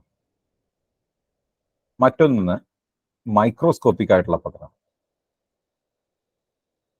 ഈ പറയുന്ന മൈക്രോസ്കോപ്പിക്കിന്റെ കേസിൽ പി.കെ. നാഗിന്റെ ടെക്സ്റ്റ് ബുക്കിൽ പറയുന്ന ഒരു വേർഡ് ഉണ്ട്, വളരെ സിമ്പിൾ ആയിട്ടുള്ള നല്ലൊരു വേർഡാണ്, മിറാഡ് ഓഫ് മോളിക്യൂൾസ് എന്നുള്ള രീതി. അതായത് മാട്രിക്സ് മിറാഡ് ഓഫ്, ഒരു ജാലിക, ഒരു കൂട്ടം, അങ്ങനെ എന്ന് പറഞ്ഞു കഴിഞ്ഞാൽ മോളിക്കുലർ ലെവലിലുള്ള കാര്യം. ഇപ്പൊ നമ്മൾ ചെറിയൊരു സ്കിന്നിന്റെ ഒരു ഭാഗം, അല്ലെങ്കിൽ നമ്മുടെ കൈയിന്റെ മുകൾ ഭാഗത്ത് ചെറിയൊരു ഇത്രയും പോകുന്നൊരു പോർഷൻ എടുത്തു വിചാരിക്കുക. ആ പറയുന്ന ഇതിന്റെ ഉള്ളിലുള്ള നമ്മൾ ഈ പറയുന്ന ബേസിക്കലി അത് സെൽസ് ആണ്. സെൽസ് മോളിക്യൂൾസ് ആണ്. മോളിക്യൂൾസിന് ആറ്റാണ്. അപ്പോൾ ആറ്റത്തിൻ്റെ ഉള്ളിൽ ന്യൂട്രോൺ പ്രോട്ടോണിന്റെ എനർജി സമ്മ്, ഇതെല്ലാം എടുത്തതിന് ശേഷം നമ്മൾ അനാലിസിസിന്റെ ഭാഗമായിട്ട് ടെമ്പറേച്ചർ എത്രയാണ് കണ്ടുപിടിക്കുന്നു എന്ന് വിചാരിക്കുക. നിങ്ങളൊന്ന് ആലോചിക്കുക, എത്ര എണ്ണം വരും? നമുക്ക് പനി വന്നിട്ട് നമുക്ക് ഒരു വർഷം കഴിഞ്ഞാലും നമുക്ക് ചിലപ്പോൾ നമ്മുടെ മൊത്തം ബോഡിയിൽ ഇത് എടുക്കുകയാണെങ്കിൽ ഇങ്ങനെ നമുക്ക് കണ്ടുപിടിക്കാനായിട്ട് പറ്റില്ല. പക്ഷെ നമ്മുടെ കേസിലൊക്കെ നമ്മൾ വളരെ സിമ്പിളായിട്ട് പനി മെഷർ ചെയ്യാറുണ്ട്, അല്ലെങ്കിൽ നമ്മുടെ ടെമ്പറേച്ചർ മെഷർ ചെയ്യാറുണ്ട്. ഒന്ന് കൈ വെച്ച് നോക്കിയിട്ട് പറയും നല്ല ചൂടുണ്ടല്ലോ, പനിയുണ്ടല്ലോ, അപ്പം തന്നെ മരുന്ന് കഴിക്കുന്നു, നമ്മൾ സേഫ് ആവും. അല്ലെങ്കിൽ നമ്മൾ ഈ പറയുന്ന ഡോക്ടർക്ക് പോകുന്നു, സേഫ് ആവും. ഇവിടെ മറ്റൊരു രീതിയിൽ ഞാൻ മൈക്രോസ്കോപ്പിക് ആയിട്ടുള്ള അനാലിസിസ് നടത്തുകയാണെങ്കിൽ നല്ലവണ്ണം കാൽക്കുലേഷൻ വേണ്ടി വരും. ഒരു സിമ്പിൾ കാൽക്കുലേഷൻ ഒന്നല്ല, ഒരു നല്ല രീതിയിൽ കാൽക്കുലേഷൻ എന്ന് പറഞ്ഞു കഴിഞ്ഞാൽ ഈ പറയുന്ന സ്റ്റെപ്പ് കൂടും, അരിത്തമെറ്റിക്കൽ കാൽക്കുലേഷൻ കൂടും, സ്വാഭാവികമായിട്ട് സമയം കൂടും, നമുക്ക് നല്ല ആക്യുറസി ഉണ്ടാവും. പക്ഷെ മാക്രോസ്കോപ്പിക്കിന്റെ കേസിൽ എന്താ, വളരെ സിമ്പിൾ ആയിട്ട് കിട്ടും. യെസ്, നമുക്ക് പനിയുണ്ട്, ചൂടുണ്ട്, നോർമൽ ടെമ്പറേച്ചറിനേക്കാൾ കൂടുതലുണ്ട്, തൊട്ട് നോക്കി ഒരു സർഫസിൽ മാത്രം, അല്ലെ, ഒരു ബേസിക്കലി ഒരു സർഫസിൽ മാത്രം തൊട്ടുന്നുണ്ട്. അല്ലെങ്കിൽ ആ പറയുന്ന ഒരു മെഷർമെന്റ് മെഷർ ചെയ്യാൻ വേണ്ടിയിട്ട് ഇപ്പം നമ്മുടെ വായയുടെ ഭാഗത്താണ്, അല്ലെങ്കിൽ താഴെ നാവിന്റെ ഭാഗത്ത് താഴെ വെച്ചിട്ടാണ് ഈ പറയുന്ന, അല്ലെങ്കിൽ നമ്മുടെ ഏതെങ്കിലും ഒരു ആ ഒരു പാർട്ടിൽ അവിടെ വെച്ചിട്ടാണ് നമ്മൾ ടെമ്പറേച്ചർ മെഷർ ചെയ്യുന്നത്. അപ്പൊ അത്രയും ഒരു 1-2 മിനിറ്റിന്റെ ഉള്ളിൽ കിട്ടുന്ന ഒരു അനാലിസിസ് ആണ് മാക്രോസ്കോപ്പിക്കിൽ ഉണ്ടാവുക. മൈക്രോസ്കോപ്പിക്കിലാവുമ്പോൾ അത് കുറച്ചുകൂടി ഇൻഡെപ്തിലായിരിക്കും കാര്യങ്ങൾ പോകുന്നത്. അതുകൊണ്ട് തന്നെ കൂടുതൽ സമയം. അപ്പോൾ 2 അനാലിസിസിൽ വരുമ്പോൾ മാക്രോസ്കോപ്പിക് ആയിട്ടുള്ള ഒരു നേച്ചറാണ് പ്രോപ്പർട്ടിയുടെ കേസിൽ എടുക്കുന്നത്. അപ്പോൾ നമ്മൾ ടെമ്പറേച്ചർ മെഷർ ചെയ്യാനായിട്ട് ടെമ്പറേച്ചർ മെഷറിങ്ങിന് വേണ്ടി മോളിക്യുലർ ലെവലിലുള്ള ആക്ടിവിറ്റീസ് ഒന്നും നമ്മൾ പരിഗണിക്കാറില്ല. ഓക്കെ, പിന്നെ വരുന്നത് പ്രോപ്പർട്ടീസ് ആണ്. Properties are coordinates of two describe the state of system. അത് ഞാൻ സിസ്റ്റം എന്താണെന്ന് പറഞ്ഞിട്ട് ഞാൻ തിരിച്ച് ഇതിലേക്ക് വരാം. ഈ 2 പോയിന്റ് ആണ് ഞാനിവിടെ ലീവ് ചെയ്ത് പോകുന്നത്. ഓക്കെ, അതിനു മുമ്പായിട്ട് intensive property, basically dependency on mass അല്ലെങ്കിൽ മാസുമായിട്ടുള്ള ബന്ധം ഉൾപ്പെടുത്തിക്കൊണ്ടാണ് നമ്മൾ ഇന്റൻസീവ് അഥവാ ഇൻട്രിൻസിക് എന്നുള്ള വാക്കും കൂടി ഉപയോഗിക്കാറുണ്ട്. Intrinsic property. ഇന്റൻസീവ് പ്രോപ്പർട്ടി എന്ന് പറയുന്നതിന്റെ ഫസ്റ്റ് 2 ലെറ്റേഴ്സ് ജസ്റ്റ് ആലോചിക്കുക. ഇൻഡിപെൻഡന്റ് ഓഫ് മാസ് എന്നുള്ള രീതിയിലും ഫസ്റ്റ് 2 ലെറ്റർ. ബിക്കോസ് ഇതിലിപ്പോൾ പഠിക്കുന്ന സമയത്ത് നമുക്ക് എല്ലാം ആ നേരത്തെ ഓർമ്മ വരാനായിട്ട് എന്തെങ്കിലും ഒരു ചെറിയ ഷോർട്ട് കട്ട് അത്രേ ഉള്ളൂ, അല്ലാണ്ട് ഇതിനൊന്നും ആധികാരികതൊന്നുമില്ല. ഇന്റൻസീവ് ഇതിൽ നമുക്ക് ഏറ്റവും സിമ്പിൾ ആയിട്ട് പറയാവുന്ന ഒരു കാര്യം, ഇപ്പൊ വെള്ളത്തിന്റെ ഡെൻസിറ്റി അല്ലെങ്കിൽ ടെമ്പറേച്ചർ, നമ്മളൊരു മൊത്തം ബക്കറ്റിൽ വെള്ളം ഉണ്ടായിരുന്ന സമയത്ത് ആ ബക്കറ്റിന്റെ പകുതി ഒഴിച്ചു കളഞ്ഞെന്ന് വിചാരിക്കുക, അപ്പോൾ ടെമ്പറേച്ചർ പകുതിയാവോ? ഇല്ല. അങ്ങനെ വരുന്ന പ്രോപ്പർട്ടീസിനെയാണ് നമ്മൾ പറയുന്നത്. ഇതിപ്പോൾ നമുക്ക് വെള്ളത്തിന്റെ ഡെൻസിറ്റി ആയാലും അങ്ങനെ തന്നെയാണ്. വെള്ളത്തിന്റെ ഡെൻസിറ്റി നമ്മൾ ഫുള്ള് വാട്ടർ ഉണ്ടായിരുന്നു, ആ സമയത്ത് ഇത് നമ്മൾ പകുതിയാക്കി കളഞ്ഞു കഴിഞ്ഞാൽ സ്വാഭാവിക ഡെൻസിറ്റി പകുതിയാവോ? ഇല്ല. അതിന് കാരണമുണ്ട്, നമുക്ക് കാരണം ഡിസ്കസ് ചെയ്യാം. അപ്പോൾ ഇന്റൻസീവ് പ്രോപ്പർട്ടി എന്ന് പറഞ്ഞു കഴിഞ്ഞാൽ ഇൻഡിപെൻഡന്റ് ഓഫ് മാസ് ആണ്, അല്ലെങ്കിൽ മാസ് കൂടുന്നതിനും കുറഞ്ഞതിനനുസരിച്ച്. ഇപ്പോൾ കൈനറ്റിക് എനർജി എടുക്കുകയാണെങ്കിൽ നിങ്ങൾക്ക് അത് മനസ്സിലാവും. കൈനറ്റിക് എനർജിയുടെ ഇക്വേഷനിൽ നിങ്ങൾക്ക് വ്യക്തമായിട്ട് കാണാം, 12 mv² ആണ്. നിങ്ങൾക്ക് അറിയാവുന്ന ഒരു കാര്യമുണ്ട്, ഒരേ വെലോസിറ്റിയിൽ ഒരു ട്രെയിൻ വന്നിടിക്കുന്നതും അതേ വെലോസിറ്റിയിലുള്ള ഒരു സൈക്കിൾ വന്നിരിക്കുമ്പോഴും ഒരേ എനർജിയാണോ? അല്ല, മാസ് ഡിഫറെന്റ് ആണ്. മാസ് ഡിഫറെന്റ് ആയതുകൊണ്ട് തന്നെ കൈനറ്റിക് എനർജിയിൽ ഡിഫറെന്റ് ആണ്. അപ്പോൾ ആ രീതിയിൽ മാസിനുമായിട്ടുള്ള ബന്ധം ഉൾപ്പെടുത്തി പറയാൻ പറ്റുന്ന പ്രോപ്പർട്ടീസിനെയാണ് നമ്മളെന്ന് പറയുന്നത് എക്സ്റ്റെൻസീവ് പ്രോപ്പർട്ടി എന്ന് പറയുന്നത്, അല്ലെങ്കിൽ ഇൻട്രിൻസിക്കും എക്സ്ട്രിൻസിക്കും. ഓക്കെ, ഇൻട്രിൻസിക്കും എക്സ്ട്രിൻസിക് പ്രോപ്പർട്ടി കുഴപ്പമില്ല. അതെന്താ വെച്ചിട്ടുണ്ടെങ്കിൽ properties are dependent on mass അല്ലെങ്കിൽ റിലേറ്റഡ് ടു മാസ് എന്നുള്ള രീതിയിൽ പറയാം. ഓക്കെ, ഇപ്പൊ നമുക്ക് അതിലൊരു ബെസ്റ്റ് എക്സാമ്പിൾ പറയാവുന്നതെന്ന് വെച്ചിട്ടുണ്ടെങ്കിൽ, ഇപ്പൊ നമുക്ക് അറിയാവുന്ന ഒരു എക്സ്റ്റെൻസീവ് പ്രോപ്പർട്ടി, ഇപ്പൊ കൈനറ്റിക് എനർജി ആണെന്ന് വിചാരിക്കുക. ഞാൻ ക്യാപിറ്റൽ കെ വെച്ചിട്ടാണുള്ള പ്രശ്നം വിചാരിക്കുക. 12 mv² എന്നാണ് വരുന്നത്. ഓക്കെ, അപ്പൊ അത് ക്യാപിറ്റൽ ആണ്. അതിപ്പോ എച്ചിന്റെ ഇക്വേഷൻ എടുത്തു, എന്താൾപ്പിയുടെ ഇക്വേഷൻ എടുത്തു, m × cp × ΔT എന്നുള്ള രീതിയിലാണ്, അല്ലെങ്കിൽ mcp/t എന്നുള്ള രീതിയിലാണ് ഇക്വേഷൻ വരുന്നത്. There is a dependency on mass കൂടുന്നതനുസരിച്ച് എന്താൽപ്പി കൂടാനുള്ള ചാൻസ് ഉണ്ട്. നമ്മളതിനെ ഇന്റൻസീവ് പ്രോപ്പർട്ടി ആക്കുന്നത് എങ്ങനെയാ? ബേസിക്കലി അതിനെ മാസ് കൊണ്ട് ഡിവൈഡ് ചെയ്യുക. അതിനെ വിളിക്കുന്ന പേരാണ് സ്പെസിഫിക് പ്രോപ്പർട്ടി. ഇതാണ് സ്പെസിഫിക് എന്താൾപ്പി. അപ്പൊ സിംപ്ലി എച്ച് എന്ന് പറയുന്നതിനെ മാസ് കൊണ്ട് ഡിവൈഡ് ചെയ്യുന്ന സമയത്ത് കിട്ടുന്ന ആള് സ്മോൾ ലെറ്റർ എച്ചിനെ വിളിക്കുന്ന പേരെന്തായിരിക്കും? അപ്പൊ അതിന്റെ പേരാണ് സ്പെസിഫിക് എന്താൾപ്പി. എന്താണ് സ്പെസിഫിക് എന്താൾപ്പി? ഈ സ്പെസിഫിക് എന്നുള്ള വാക്ക് പെർ യൂണിറ്റ് കിലോഗ്രാം എന്നുള്ള രീതിയിലാണ്. അപ്പൊ മാസുമായിട്ടുള്ള ഡിപ്പെൻഡൻസി അവിടെ നഷ്ടപ്പെടുകയാണ്. അങ്ങനെയാണ് സ്മോൾ ലെറ്റർ എച്ച് എന്തായിട്ട് മാറുന്നത്? സ്പെസിഫിക് പ്രോപ്പർട്ടി ആയിട്ട് മാറുന്നത്. അതിൻ്റെ ഒരു പ്രത്യേകതയുണ്ട്, സ്പെസിഫിക് ചെയ്ത് പറഞ്ഞു കഴിഞ്ഞാൽ ഏത് എക്സ്റ്റെൻസീവ് പ്രോപ്പർട്ടിയും എന്തായി മാറും? മാസമായിട്ടുള്ള ബന്ധം പോകും. അപ്പോൾ ഇന്റൻസീവ് പ്രോപ്പർട്ടി ആയിട്ട് മാറും. പിന്നെ ഇവിടെ ശ്രദ്ധിക്കേണ്ട ഒരു കാര്യം വെച്ചിട്ടുണ്ടെങ്കിൽ എക്സ്റ്റെൻസീവ് പ്രോപ്പർട്ടി ഒക്കെ അപ്പർ കേസിലാണ് പറയുക. സാധാരണ രീതിയിൽ എന്താൾപ്പി എന്ന് പറയുന്നത് എച്ച് ക്യാപിറ്റൽ ലെറ്റർ എച്ച് ആയിരിക്കും. പക്ഷേ സ്മോൾ ലെറ്റർ എച്ചിന്റെ യൂണിറ്റ് എന്താണെന്ന് വെച്ച് കഴിഞ്ഞാൽ ക്യാപിറ്റൽ ലെറ്റർ എച്ചിന്റെ യൂണിറ്റ് ജൂളും ബൈ കിലോഗ്രാം. അപ്പോൾ അവിടെ ജൂൾ പെർ കിലോഗ്രാം ആണ് എന്ന് പറയാൻ പറ്റണം. സ്മോൾ ലെറ്റർ എച്ച് ചെയ്തൊരു സ്പെല്ലിംഗ് മിസ്റ്റേക്ക് പോലെ ഒന്നല്ല, കൃത്യമായിട്ട് ഈ സ്പെസിഫിക് എന്താൾപ്പി എന്നുള്ള രീതിയിലായിരിക്കും അവിടെ ഉദ്ദേശിച്ചിട്ടുണ്ടാവുക. സ്പെസിഫിക് എന്താൾപ്പിയുടെ കേസ് വരുമ്പോഴാണ് നമ്മൾ എന്ത് ചെയ്യേണ്ടത്? ജൂൾ പെർ കിലോഗ്രാം അല്ലെങ്കിൽ ഏത് ക്വാണ്ടിറ്റി ആണോ അതിന് പകരം എഴുതേണ്ടത്. ഇതിന്റെ ഭാഗമായിട്ട് തന്നെയാണ് സ്പെസിഫിക് വോളിയം എന്ന് പറയുന്നത്. നോക്കിക്കേ, വോളിയം ബൈ മാസ് ആണ്. അതിന്റെ ലെറ്റർ നോക്കിക്കേ, സ്മോൾ ലെറ്റർ വി ആണ് ഉദ്ദേശിക്കുന്നത്. ഇത് ചിലപ്പോൾ ഒരു ക്വസ്റ്റ്യൻ പേപ്പറിന്റെ കേസിൽ വരുമ്പോൾ അത് സ്മോൾ ലെറ്റർ ആണോ അത് ക്യാപിറ്റൽ ലെറ്റർ ആണോ നമുക്ക് ഐഡന്റിഫൈ ചെയ്യാൻ ബുദ്ധിമുട്ടായിരിക്കും. പക്ഷെ ഒരു കാര്യം നിങ്ങൾ ശ്രദ്ധിച്ചാൽ മതി, ക്യാപിറ്റൽ ലെറ്റർ വിയുടെ യൂണിറ്റ് എന്ന് പറയുന്നത് മീറ്റർ ക്യൂബ് മാത്രമേ ഉള്ളൂ. അതേസമയം മീറ്റർ ക്യൂബ് പെർ കിലോഗ്രാം വന്നു കഴിഞ്ഞാൽ അത് സ്മോൾ ലെറ്റർ വിയുടെ ആയിട്ട് മാറും. അപ്പോൾ സ്മോൾ ലെറ്റർ വി ആയിട്ട് മാറുന്ന കേസിൽ മീറ്റർ ക്യൂബ് പെർ കിലോഗ്രാം എന്നുള്ള രീതിയിലാണ് ഇത് വരുന്നതെങ്കിൽ സ്വാഭാവികമായിട്ടും അത് ഉദ്ദേശിക്കുന്ന ഒരു സ്പെസിഫിക് ഇതാണ്. അപ്പോൾ സ്പെസിഫിക് വോളിയം എന്ന് പറയുന്ന ഒരു പ്രോപ്പർട്ടി ആയിട്ട് മാറി. അതൊരു ഇന്റൻസീവ് പ്രോപ്പർട്ടിയാണ്. ഇനി നമുക്ക് ഇതിന്റെ ജസ്റ്റ് ഒന്ന് തിരിച്ചിട്ട് നോക്കിയേ, മാസ് ബൈ വോളിയം. അപ്പൊ പെട്ടെന്ന് ഒരാൾക്ക് ഡെൻസിറ്റി ഇന്റൻസീവ് പ്രോപ്പർട്ടി ആണെന്ന് പറയാൻ ഒരു ചെറിയ ബുദ്ധിമുട്ടുണ്ടാവും. കാരണം വെച്ചാൽ നോക്കിയേ, മാസിന്റെ ഇക്വേഷനിൽ മാസ് വരുന്നുണ്ട്. പക്ഷെ ശരിക്കും പറഞ്ഞു കഴിഞ്ഞാൽ ഇങ്ങനെയാണ് ചിന്തിക്കേണ്ടത്, സ്പെസിഫിക് വോളിയത്തിന്റെ റെസിപ്രോക്കലാണ്. അത് ഓൾറെഡി ഒരു ഇന്റൻസീവ് പ്രോപ്പർട്ടിയാണ്. ഇന്റൻസീവ് പ്രോപ്പർട്ടിയുടെ റെസിപ്രോക്കലുമായിട്ട് എക്സ്റ്റെൻസീവ് ആവുന്നൊന്നും നമ്മൾ പഠിച്ചിട്ടില്ല. നമ്മൾ പഠിക്കുന്നത് ഒരു സ്പെസിഫിക് വോളിയം എന്ന് പറയുന്നത് ഇന്റൻസീവ് ആണെങ്കിൽ അതിന്റെ റെസിപ്രോക്കൽ എന്താ? അതും ഒരു ഇന്റൻസീവ് പ്രോപ്പർട്ടി തന്നെയാണ്. അപ്പൊ ഡെൻസിറ്റി എന്ന് പറയുന്ന സംഭവത്തിൽ എന്തുകൊണ്ടാണ് മാസ് ആയിട്ടുള്ള ഇക്വേഷണൽ മാസ് ഉണ്ടായിട്ടും അതിന് ഡിപ്പെൻഡൻസി ഇല്ല എന്ന് പറയാനുള്ള കാരണം വ്യക്തമാണ്. അതുകൊണ്ട് തന്നെ പല ക്വസ്റ്റ്യൻ പേപ്പറിന്റെ ഇതിൽ നോക്കിക്കഴിഞ്ഞാൽ ഡെൻസിറ്റി ഒരു ഓപ്ഷണലായിട്ട്, അതായത് ഓഡ് വൺ ഔട്ട് എന്നുള്ള രീതിയിൽ നിങ്ങൾക്ക് സ്പോട്ട് ചെയ്യാവുന്ന ഒരാളാണ് ഡെൻസിറ്റി. ഇന്റൻസീവ് പ്രോപ്പർട്ടി ഒക്കെ ഇത് ഞാൻ പറയുന്നത് ഒരു തെർമോഡൈനാമിക്സ് മാത്രമായിട്ട് വരുന്ന ഒരു ക്വസ്റ്റ്യൻ പേപ്പറിലൊക്കെ വേണമെങ്കിൽ ഇതൊരു ഓപ്ഷനെ പുറത്തേക്ക് എടുക്കാനോ അല്ലെങ്കിൽ ഓപ്ഷൻ ഓഡ് വൺ ഔട്ട് എന്നുള്ള രീതിയിൽ നിങ്ങൾക്ക് സ്പോട്ട് ചെയ്യാവുന്ന ഒരു സംഭവമായിരിക്കും. ഓക്കെ,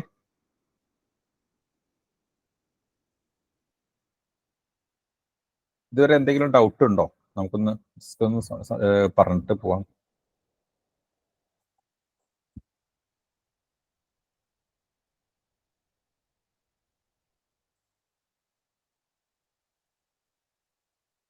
ഹലോ,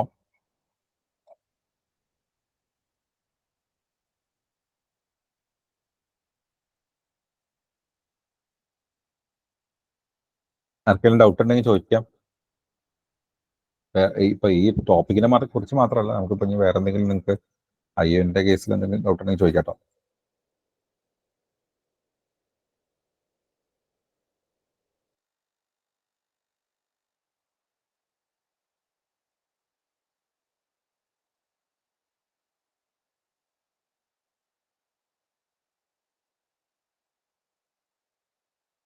ഐശ്വര്യ ഇതുവരെ പറഞ്ഞാല് ഡൗട്ട് എന്തെങ്കിലും ഉണ്ടോ? അഭയ,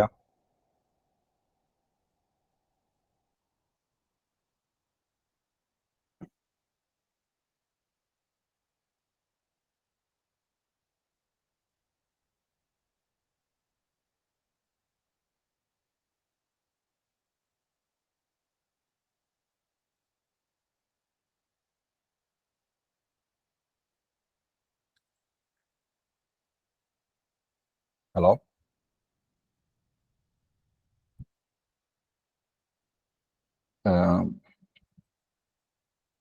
ലിജിനെ, നിവിയ, ഫുള്ളായിട്ട് മ്യൂട്ട് വെച്ച് പോയിരിക്കണേ. ഹലോ, കേൾക്കണ്ട സാറേ? ആ, കുഴപ്പമില്ലല്ലോ, മനസ്സിലായല്ലോ. കുഴപ്പമില്ല. ബേസിൽ ജോയ് ക്ലിയർ ആണ്. ഓക്കെ, മെസ്സേജ് അയച്ചാലും മതി കേട്ടോ. ദേവു അശോകൻ, ഹരിതായൻ ഓക്കെ ആണോ?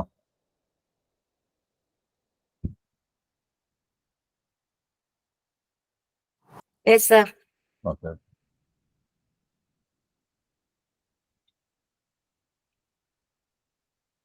അപ്പൊ നമുക്ക് ഈ ഒരു ടോപ്പിക് തന്നെ ബേസിക്കലി IC എഞ്ചിൻസ് എന്നുള്ള ഞാൻ പറഞ്ഞല്ലോ കഴിഞ്ഞ വർഷത്തെ ഒരു കേസ് വെച്ചിട്ട് പറയുന്നത്. ഫസ്റ്റ് ലോ ഓഫ് തെർമോഡൈനാമിക്സ് നമ്മളിപ്പോൾ ഇവിടെ എക്സ്പെക്ട് ചെയ്യുന്നത് എയർ സ്റ്റാൻഡേർഡ് സൈക്കിൾസ് തൊട്ടിട്ടാണ്. അപ്പൊ നമുക്ക് അതിലേക്ക് എത്തണമെങ്കിലും ഇവിടെ ഓരോ പ്രോസസ്സും എന്താണെന്നൊക്കെ പറയുന്ന സമയത്ത് നമുക്ക് ഈ പ്രോപ്പർട്ടിയുടെ ഇമ്പോർട്ടൻസ് ഒക്കെ ആവശ്യമായിട്ട് വരും. അതിന്റെ യൂണിറ്റ് ഡിസ്കസ് ചെയ്യുന്ന സമയത്ത് എന്തുകൊണ്ടാണ് ജൂൾ പെർ കിലോഗ്രാം വരുന്നതെന്നൊക്കെ നമുക്കൊരു ചെറിയ ഒരു ഐഡിയ ഉണ്ടാവണം. അപ്പോൾ ഇത് കണ്ടോ, അപ്പോൾ octane number of fuel following fuel is 100 എന്നുള്ള രീതിയിലാണ് കേസ് വന്നിട്ടുള്ളത്. പിന്നെ നമുക്കൊരു സിസ്റ്റം ഡയറക്ടറിന്റെ ഒരു സിലബസ് കൂടി നമ്മുടെ കയ്യിൽ ഉണ്ട്. അപ്പോൾ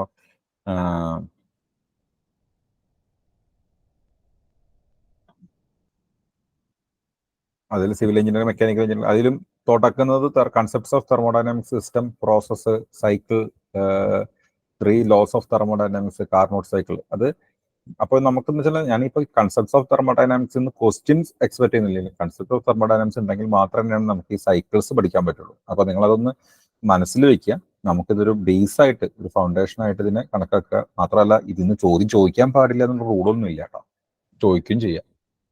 ഒരു സിമ്പിളായിട്ട് ഒരു പ്രാവശ്യം ചോദിച്ച ഒരു ക്വസ്റ്റ്യൻ ആണ്, കുറച്ച് മുമ്പായിട്ട് ചോദിച്ച ക്വസ്റ്റ്യൻ ആണ് കേട്ടോ. ഇപ്പോൾ centrifugal pump is an example of, നമ്മൾ ഡിസ്കസ് ചെയ്തതാണ്. പിന്നെ ക്ലോസ്ഡ് സിസ്റ്റം, എന്ന് പറയുമ്പോൾ energy transfers from surrounding to system, energy transfers from system to surrounding, energy transfers from system to surroundings, vice versa. Energy as well as mass cross the boundaries. നമുക്കറിയാവുന്ന case ഉണ്ടല്ലോ, എന്താ energy transfers from system to surroundings and vice versa. ഇതിപ്പോ ഈ 2 option മാത്രമല്ലല്ലോ possible ആയിട്ടുള്ളത്, മൂന്നാമത്തെ ഓപ്ഷനും possible ആണ്. ഇത് പഴയ ഒരു ക്വസ്റ്റ്യൻ പേപ്പറല്ല, 2016 ഒരു ക്വസ്റ്റ്യൻ ആണ്, 14 ഒരു ക്വസ്റ്റ്യൻ. അപ്പൊ ഇത്തരം ക്വസ്റ്റ്യൻസ് നിന്ന് മാറി ചില ഒരു ഇമ്പ്രൂവ്മെന്റ് ഈ ഏരിയയിൽ വന്നിട്ടുണ്ട്. അപ്പൊ നമുക്ക് കുറച്ച് അടുത്ത ക്ലാസ്സുകളിലൊക്കെ ഡിസ്കസ് ചെയ്യുമ്പോൾ നമുക്ക് മനസ്സിലാവും എന്താണ് ഇതിന്റെ വരുന്ന വ്യത്യാസം മറ്റുള്ള കാര്യങ്ങളൊക്കെ. ഓക്കെ,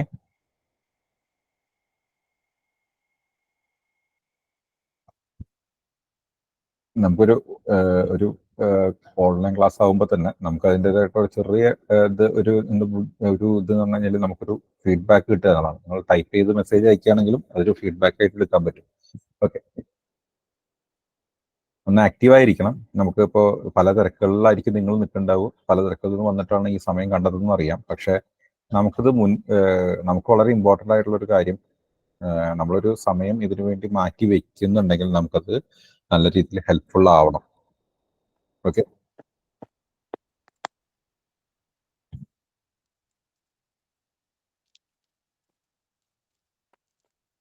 നമ്മൾ ഇനി അടുത്ത ഒരു ഇതിലേക്ക് പോവാണ്. നമുക്ക് ബേസിക്കലി സ്റ്റേറ്റ്, അതേപോലെ തന്നെ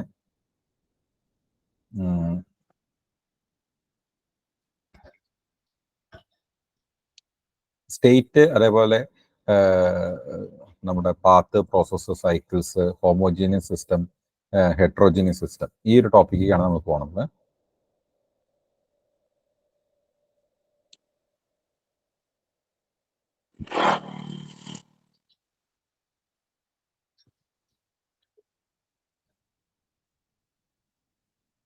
ഓക്കെ, നമ്മുടെ ബേസിക് ആയിട്ട് സ്റ്റേറ്റ് എന്ന് പറയുന്നത് ഞാനിവിടെ പറഞ്ഞിരുന്നു, 2 പോയിന്റ് അവിടെ മിസ് ചെയ്തിട്ട് ഞാൻ പറഞ്ഞിട്ടുണ്ടായിരുന്നു. അതായത് ഈ ടോപ്പിക് ഡിസ്കസ് ചെയ്തിട്ട് പറയാമെന്ന് പറഞ്ഞായിരുന്നു. ഓക്കെ,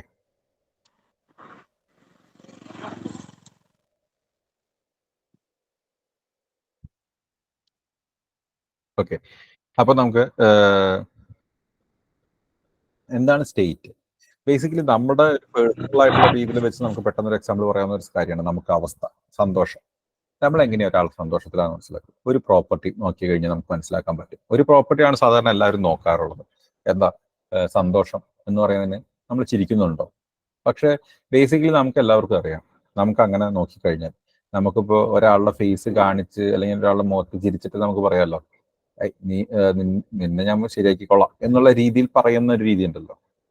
നമുക്കൊരു ഒരു ഹാപ്പി ഫേസ് കാണിക്കാൻ അത്ര വലിയ ബുദ്ധിമുട്ടൊന്നുമില്ല. പക്ഷേ നമ്മുടെ തെർമോഡൈനാമിക്സിന്റെ കേസിൽ നമ്മൾ പഠിക്കുന്ന ഈ ടോപ്പിക്കുമായി ബന്ധപ്പെട്ടിട്ട് നമുക്കൊരാളുടെ സ്റ്റേറ്റ്, അവസ്ഥ, ഇപ്പോഴത്തെ അവസ്ഥ എന്താന്ന് പറയണമെങ്കിൽ മിനിമം 2 പ്രോപ്പർട്ടി. എങ്ങനെ?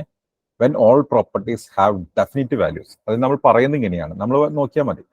ഏതൊരു തെർമോഡൈനാമിക്സിന്റെ ഗ്രാഫ് എടുത്ത് നോക്കിയാലും അവിടെ pressure, volume, pressure, volume,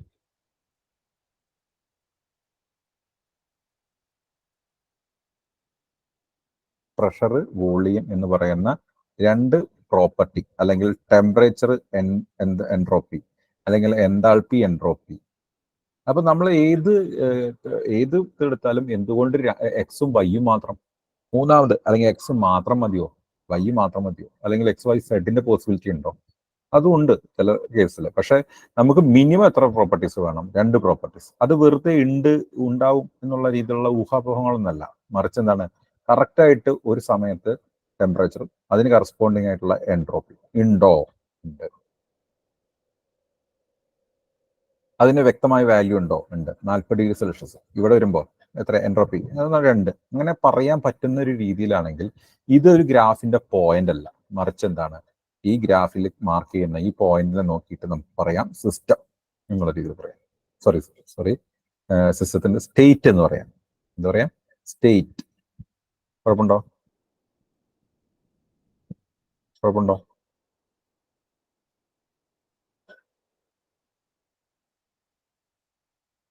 okay, ഈ ഒരു പോയിന്റ് വെച്ചിട്ടാണ് ഞാൻ നേരത്തെ ഒരു പോയിന്റ് ഞാൻ പറഞ്ഞിരുന്നത്. നോക്ക്, properties are coordinate to describe the state of system. അപ്പോൾ ഒരാളുടെ സ്റ്റേറ്റ് പറയാനായിട്ട് ഉപയോഗിക്കുന്നത് ആ കോർഡിനേറ്റ്സ് ആരാ? പ്രോപ്പർട്ടീസ് ആയിരിക്കും. അതുകൊണ്ടാണ് പ്രോപ്പർട്ടീസിനെ കോർഡിനേറ്റ്സ് ഓഫ് അല്ലെങ്കിൽ സ്റ്റേറ്റ് എന്നുള്ള രീതിയിൽ പറയുന്നത്. ആൻഡ് ഓൾസോ ഒരു എക്സ്പ്ലനേഷൻ കൂടി പറയുന്നുണ്ട്, ഒരു പോയിന്റ് കൂടി പറയുന്നുണ്ട്. They are the state variables. ശ്രദ്ധിക്കണ്ടോ? They are the state variables. എന്താണ്?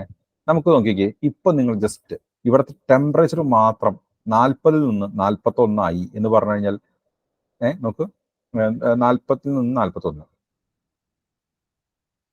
അപ്പോ അതൊരു വേറൊരു പോയിന്റിലേക്ക് പോയില്ലേ, കുറച്ച് മുകളിലേക്ക്. ഇപ്പൊ എൻട്രോപ്പി മാറിയിട്ടില്ല, 40 എന്നുള്ളത് 50 എന്ന് പറഞ്ഞു കഴിഞ്ഞാൽ അതൊരു വേറൊരു പോയിന്റിലേക്ക് അത് മാറി. വേറൊരു പോയിന്റാണ് ഗ്രാഫിനെ സംബന്ധിച്ച്, പക്ഷെ മെക്കാനിക്കലിനെ സംബന്ധിച്ച് അതെന്താ, ഒരു സ്റ്റേറ്റ് ആയിരുന്നു. അപ്പൊ ഇവിടെ എന്താ സംഭവിച്ചേ, ഒരു ചേഞ്ച് ഓഫ് സ്റ്റേറ്റ് സംഭവിച്ചു. അങ്ങനെ സംഭവിച്ച പോയിന്റുകളൊക്കെ നമുക്ക് ഇങ്ങനെ മാർക്ക് ചെയ്ത് പോവുകയാണെങ്കിൽ ആ പ്രോപ്പർട്ടീസിനുണ്ടായ അല്ലെങ്കിൽ സ്റ്റേറ്റിനുണ്ടായ ചേഞ്ചസ് ഒക്കെ നമ്മൾ ഫോളോ ചെയ്ത് ഒരു ലോക്കസ് മാർക്ക് ചെയ്യുകയാണെങ്കിൽ അതിന് നമുക്ക് എന്ത് പറയാം, അതാണ് നമ്മുടെ പാത്ത്. അതായത് ഈ പ്രോപ്പർട്ടി ചേഞ്ച് ഉണ്ടായപ്പോൾ അത് കടന്നുപോയ വഴി എന്നുള്ള രീതിയിലാണ് നമുക്ക് അതിനെ പാത്ത് എന്ന് പറയുന്നത്. ഇപ്പോൾ നമ്മൾ കുറച്ചൊക്കെ കേട്ടിട്ടുണ്ടാവും ഈ ഐസോതെർമൽ പ്രോസസ്സ്, അഡയബാറ്റിക് പ്രോസസ്സ് എന്നൊക്കെ പറയുമ്പോൾ. അപ്പോൾ 1 to 2 എന്ന് പറയുന്ന പോയിന്റ്, ഇത് ഇനീഷ്യൽ, ഇത് ഫൈനൽ, ഇത് കടന്നുപോയ വഴി എന്ന് പറയുന്നതാണ് പാത്ത്. ഇത് പോയ പാത്ത് എന്തിനെയാണ് ട്രേസ് ചെയ്യുന്നത്, ചേഞ്ച് ഓഫ് സ്റ്റേറ്റിനെയാണ്. അപ്പോൾ മാക്സിമം ഈ പോയിന്റുകൾ നമുക്ക് ലൊക്കേറ്റ് ചെയ്യാൻ പറ്റുന്ന ഒരു ലോക്കസ് വരയ്ക്കുകയാണെങ്കിൽ കിട്ടുന്നതാണ് ഈ പാത്ത് എന്ന് പറയുന്നത്. എന്തുകൊണ്ട് ചേഞ്ച് ഓഫ് സ്റ്റേറ്റ് ഉണ്ടായി, ഒരു റീസൺ ഉണ്ടാവുമല്ലോ. മേ ബി നമ്മൾ ഹീറ്റ് ചെയ്തുകൊണ്ടാവാം, അല്ലെങ്കിൽ നമ്മൾ പ്രഷറൈസ് ചെയ്തുകൊണ്ടാവാം, അല്ലെങ്കിൽ നമ്മൾ എക്സ്പാൻഷന് വിധേയമാക്കിയതുകൊണ്ടാവാം. ഇതിനെ വിളിക്കുന്ന കാരണം, അതായത് എന്താണ് നമ്മളുടെ റീസൺ, ശ്രദ്ധിക്കണം. എന്താണ്, when path is complete specific change of state is called. Path കറക്റ്റായിട്ട് അറിയാമെങ്കിൽ അത് പോയതിനുള്ളൊരു കാരണം ഉണ്ടാവും. ആ പോയ വഴി കൃത്യമായിട്ട് പറയാൻ പറ്റുകയാണെങ്കിൽ നമുക്ക് കൃത്യമായിട്ട് പറയാം അതൊരു പ്രോസസ്സിന് വിധേയമായി, അല്ലെങ്കിൽ the reason for the property change or change of state is known as process. നമ്മൾ കേട്ടിട്ടുണ്ടാവും ഐസോ അല്ലെങ്കിൽ തെർമോ എന്താണ്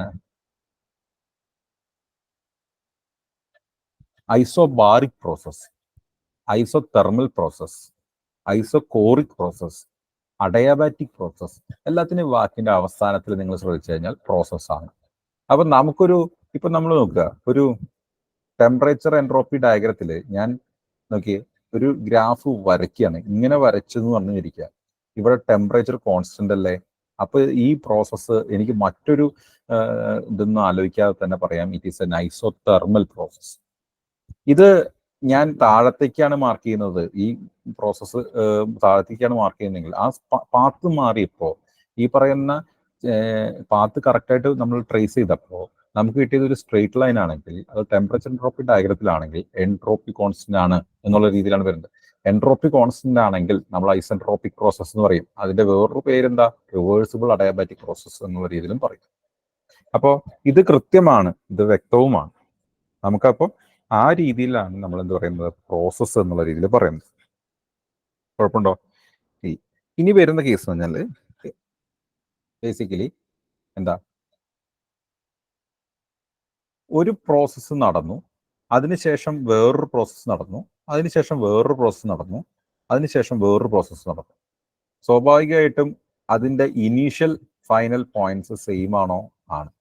അങ്ങനെയാണെങ്കിൽ ബേസിക്കലി നമ്മളത് പറയുന്നത് ഇറ്റ് കൺസിക്യൂട്ട്, അല്ലെങ്കിൽ നമ്മൾ പറയും എന്താ, ഫൈനൽ സ്റ്റേറ്റും ഇനീഷ്യൽ സ്റ്റേറ്റും ഐഡന്റിക്കൽ ആണെങ്കിൽ ഇതൊരു സൈക്കിള് കംപ്ലീറ്റ് ചെയ്തു എന്നുള്ള രീതിയിൽ പറയും. ഒരു സൈക്കിള് കംപ്ലീറ്റ് ചെയ്തു എന്ന് പറയും. കുഴപ്പമുണ്ടോ? ഈ പ്രോപ്പർട്ടിയായിട്ട് ബന്ധപ്പെട്ടൊരു കാര്യം കൂടി ഇവിടെ പറയാണ്ടായിരുന്നു. പ്രോപ്പർട്ടി എന്ന് പറയുന്നതിനൊപ്പം ഒരു ഡെഫിനിഷൻ കൂടി പറയാവുന്ന ഒരു സംഭവമുണ്ട്. അത് ശരിക്കും പറഞ്ഞാൽ ഒരു പോയിന്റ് ഫംഗ്ഷൻ കൂടിയാണെന്ന് പറയാം. അതെന്താണെന്ന് ഞാൻ ഡിഫൈൻ ചെയ്തു തരാം. ബേസിക്കലി നമുക്കിപ്പോൾ നോക്കിക്കഴിഞ്ഞാൽ എന്താ വെച്ചിട്ടുണ്ടെങ്കിൽ, നമ്മളിപ്പോൾ രണ്ട് പാത്തിൽ കൂടെ ഒരു രണ്ട് ഡിഫറെൻ്റ് ആയിട്ട് സൈക്കിളായിട്ട് പരിഗണിക്കരുത്. ഞാൻ 1 to 2 പോകാനായിട്ട് രണ്ട് ഡിഫറെന്റ് പാത്ത് ഉപയോഗിച്ചു. നോക്കിക്കേ, 1 to 2 എന്ന് പറയുന്ന ഇനീഷ്യൽ പോയിന്റിലെ പ്രോപ്പർട്ടിയും ഫൈനൽ പ്രോപ്പർട്ടീസ് ഈ പറയുന്ന എ എന്നുള്ള പാത്തിനെയോ ബി എന്നുള്ള പാത്തിലൂടെ വന്നതിന്റെ പേരിൽ മാറ്റം സംഭവിക്കുന്നുണ്ടോ? ഇല്ല. അതിൽ രണ്ടും 1ഉം 2ലും ഏത് വഴി കൂടെ പോന്നാലും, അതുകൊണ്ടാണ് പറയുന്നത് പാത്തിനെ ഡിപ്പെൻഡ് ചെയ്യാത്ത ഒരു ഫംഗ്ഷൻ ആയതുകൊണ്ടാണ് പ്രോപ്പർട്ടിനെ നമ്മൾ പോയിന്റ് ഫംഗ്ഷൻ എന്നുള്ള രീതിയിൽ പറയുന്നത്. കുഴപ്പമുണ്ടോ?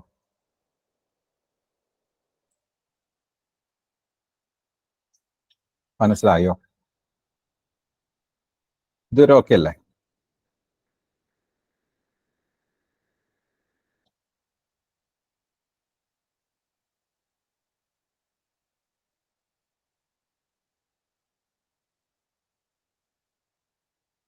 കൺട്രോൾ വോളിയം ഒന്നുകൂടെ പറയാമോ? ലാസ്റ്റ് പറയാം.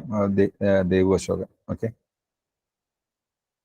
ലാസ്റ്റ് ഒന്നുകൂടി പറയാം കേട്ടോ. കൺട്രോൾ വോളിയത്തിന്റെ ഒരു കേസ് ഒന്നുകൂടി പറയാം.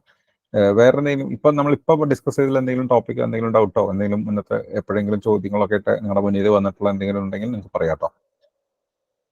നമുക്കറിയാവുന്ന കാര്യങ്ങൾ ഇപ്പം തന്നെ ഡിസ്കസ് ചെയ്യാം. എന്തെങ്കിലും റെഫറൻസ് വേണമെങ്കിൽ നമുക്ക് റെഫർ ചെയ്ത് പറയാം.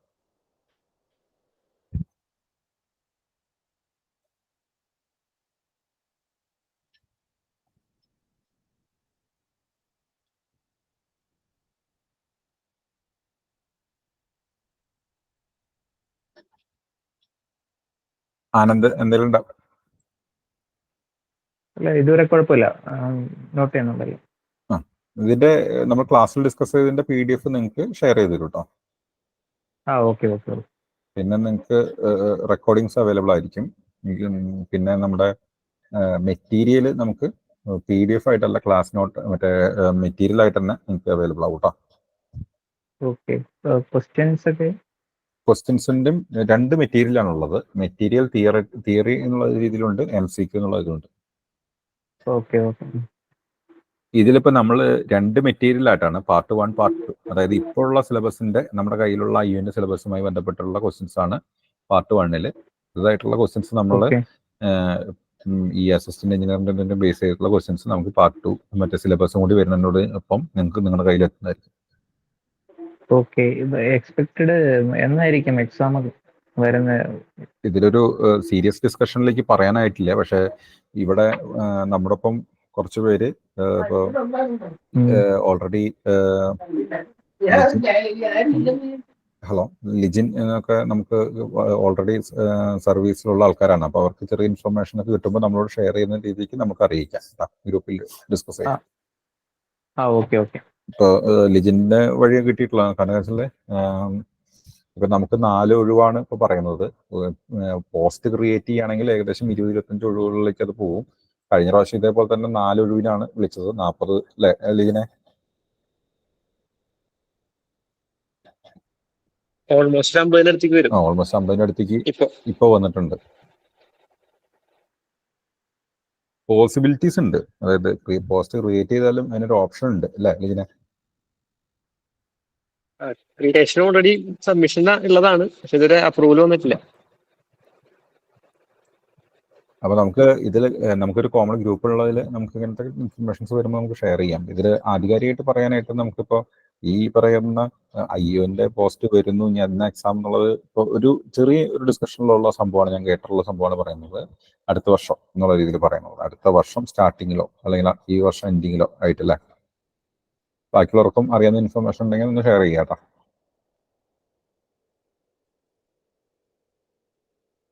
എനിക്ക് തോന്നുന്നത് ഈ ഗ്രൂപ്പുകളിലൊക്കെ ഷെയർ ചെയ്ത് കണ്ടിട്ടാണ് PSC തീരുമാനം എടുക്കണം എന്നാണ് തോന്നുന്നത്. കാരണം വെച്ചിട്ടുണ്ടെങ്കിൽ PSC ഇതിന്റെ ഒരു സീരിയസ് ആയിട്ടുള്ള ഡിസ്കഷൻ നടക്കുന്ന സമയത്തായിരിക്കും ചിലപ്പോൾ നോട്ടിഫിക്കേഷൻ വരുന്നത്. അങ്ങനെ ആവണമെന്ന് നിർബന്ധമില്ല.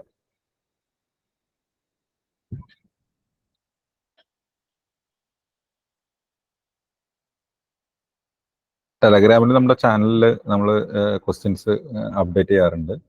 അപ്പോൾ ആ ചാനൽ ആക്റ്റീവ് ആക്കും. അപ്പോൾ അതിൻ്റെ നിങ്ങൾക്ക് എല്ലാവർക്കും ലിങ്ക് ഷെയർ ചെയ്ത് തരും. പിന്നെ നമ്മുടെ ഗ്രൂപ്പിലും നിങ്ങൾക്ക് എന്തെങ്കിലും ഡൗട്ട് ഉണ്ടെങ്കിൽ ചോദിക്കാം. കോർഡിനേറ്റർ രഞ്ജിതയാണ്. രഞ്ജിതയായിട്ട് നിങ്ങൾക്ക് ഡിസ്കസ് ചെയ്ത് കഴിഞ്ഞാൽ, ഇപ്പോൾ കോമൺ ആയിട്ട് നിങ്ങൾക്ക് എന്തെങ്കിലും ഒരു ഇതുണ്ടെങ്കിൽ രഞ്ജിതയായിട്ട് ഡിസ്കസ് ചെയ്താൽ മതി. നമ്മുടെ ഇപ്പോഴത്തെ രീതിയിൽ നമ്മൾ ക്ലാസ്സിൻ്റെ ടൈമിങ്സ് ഉദ്ദേശിക്കുന്നത് ഈ ഒരു 7:30 എന്നുള്ള ടൈമിങ്ങിലാണ്. അപ്പോൾ ഇനിയും കുറച്ച് പേര് ഇൻട്രസ്റ്റഡ് ആയിട്ട് നിൽക്കുന്ന ആൾക്കാരുണ്ട്. അടുത്ത ദിവസത്തെ ക്ലാസ്സുകളോട് കഴിയുന്നതോട് കൂടിയിട്ട് നമുക്കത് തുടങ്ങാൻ, അതായത് ഒരു ഫുൾ ഫ്ലെഡ്ജിൽ തുടങ്ങുന്ന സമയത്ത് നമുക്ക് ടൈമിങ്ങിൽ എന്തെങ്കിലും മാറ്റങ്ങളൊക്കെ വേണമെങ്കിൽ ഒന്ന് ഡിസ്കസ് ചെയ്യാം. അതായത് ഒരു ഭൂരിഭാഗം ആൾക്കാർക്കും ഫീസിബിൾ ആയിട്ടുള്ളത് നമ്മളൊരു സൊല്യൂഷനായിട്ട് അങ്ങോട്ട് മുന്നോട്ട് വെക്കും.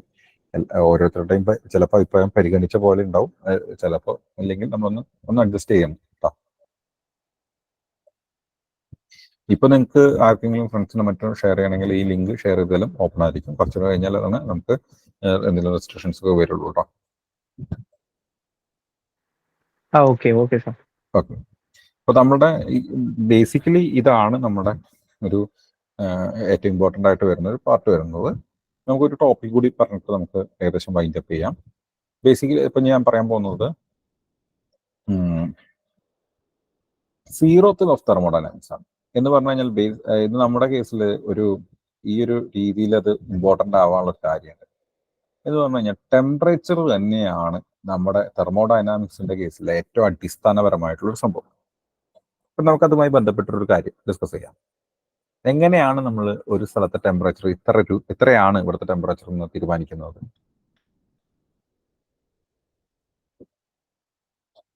അതിന് നമ്മൾ ഉപയോഗിച്ചിട്ടുണ്ടായിരുന്ന ഒരു ഉപകരണം എന്ന് പറയുന്നത് തെർമോമീറ്റർ ആണ്. നിങ്ങളൊന്ന് ശ്രദ്ധിച്ചു നോക്കണം കേട്ടോ.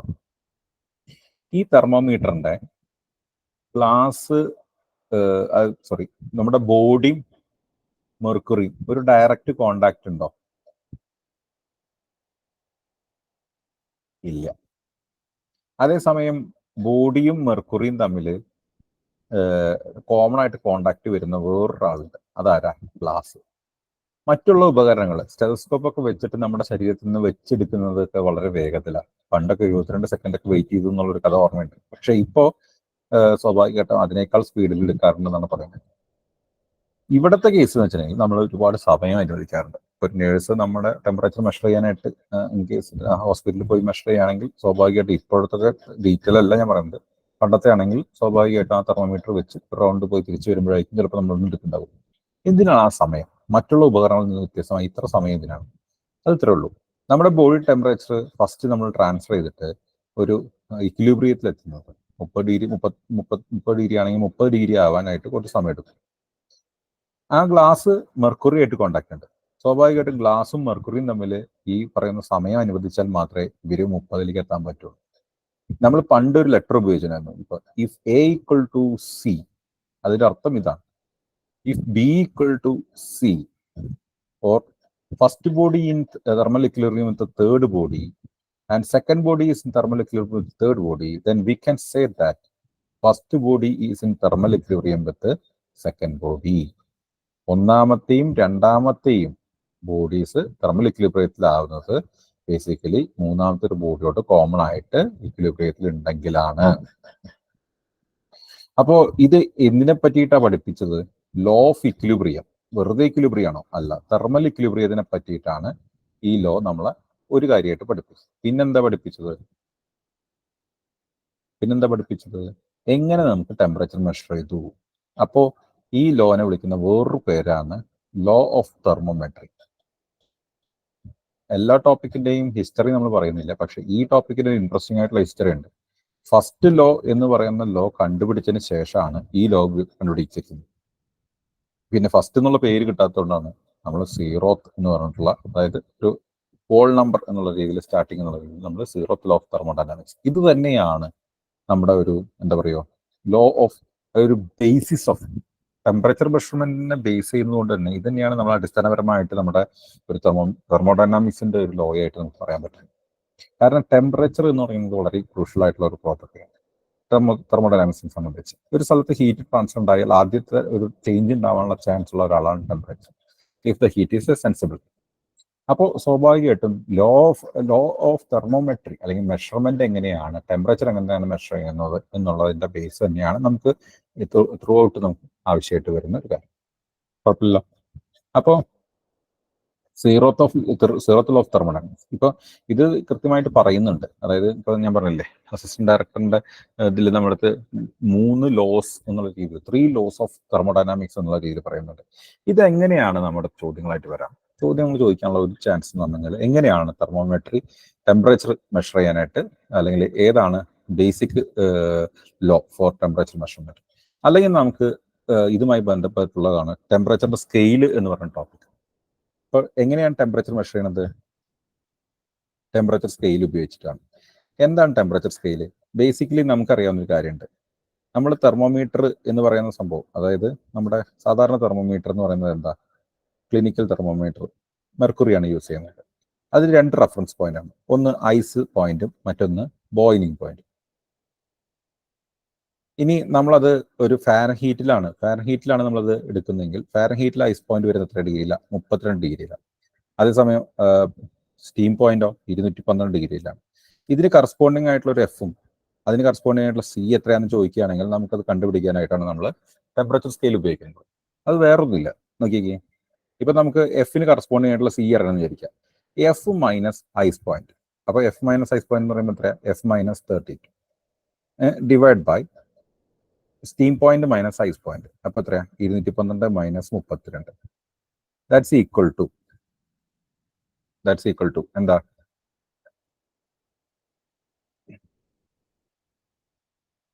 C minus 0 divided by 100 minus 0. ഇതിപ്പോൾ കെൽവിൻ സ്കെയിലാണെങ്കിൽ കെൽവിൻ സ്കെയിലിൽ 0 ഡിഗ്രി സെൽഷ്യസിന് 100 ഡിഗ്രി സെൽഷ്യസിന് പകരം 373 കെൽവിനും ഇവിടെ അത് 273 കെൽവിനാണ്. അപ്പോൾ നമുക്കത് ഇവിടെ അങ്ങനെ എഴുതുമ്പോൾ നമുക്ക് K minus 273 divide by 373 minus 273 എന്ന് പറഞ്ഞു കഴിഞ്ഞാൽ 100 തന്നെയാണ്. ഓക്കെ, ഫസ്റ്റ് നമുക്ക് ഇത് രണ്ടും മാത്രം എടുക്കാം. അപ്പോൾ എന്താ വരുമോ? F minus 32 by 12 divide by 32 minus 32 എന്ന് പറയുമ്പോൾ എത്രയാ? 180. ഇവിടെ വരുമ്പോൾ എന്താ? C by 100. അതാണ് നമ്മൾ കമ്പയർ ചെയ്യാൻ ഉപയോഗിക്കുന്നത്. അത് ഇവിടെ ആണെങ്കിലോ K മൈനസ് 273 ഡിവൈഡ് ബൈ 100. അപ്പോൾ ഈ 100 ക്യാൻസൽ ആയിട്ടാണ് C equal to K minus 273 എന്നുള്ള രീതിയിൽ ടെമ്പറേച്ചർ സ്കെയിലിൽ നമുക്ക് സാധാരണ രീതിയിൽ വരുന്നത്. കുഴപ്പമുണ്ടോ?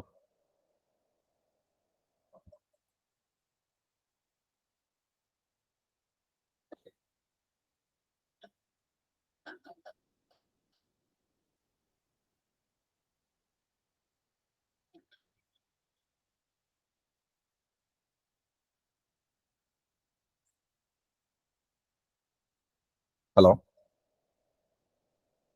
ഹലോ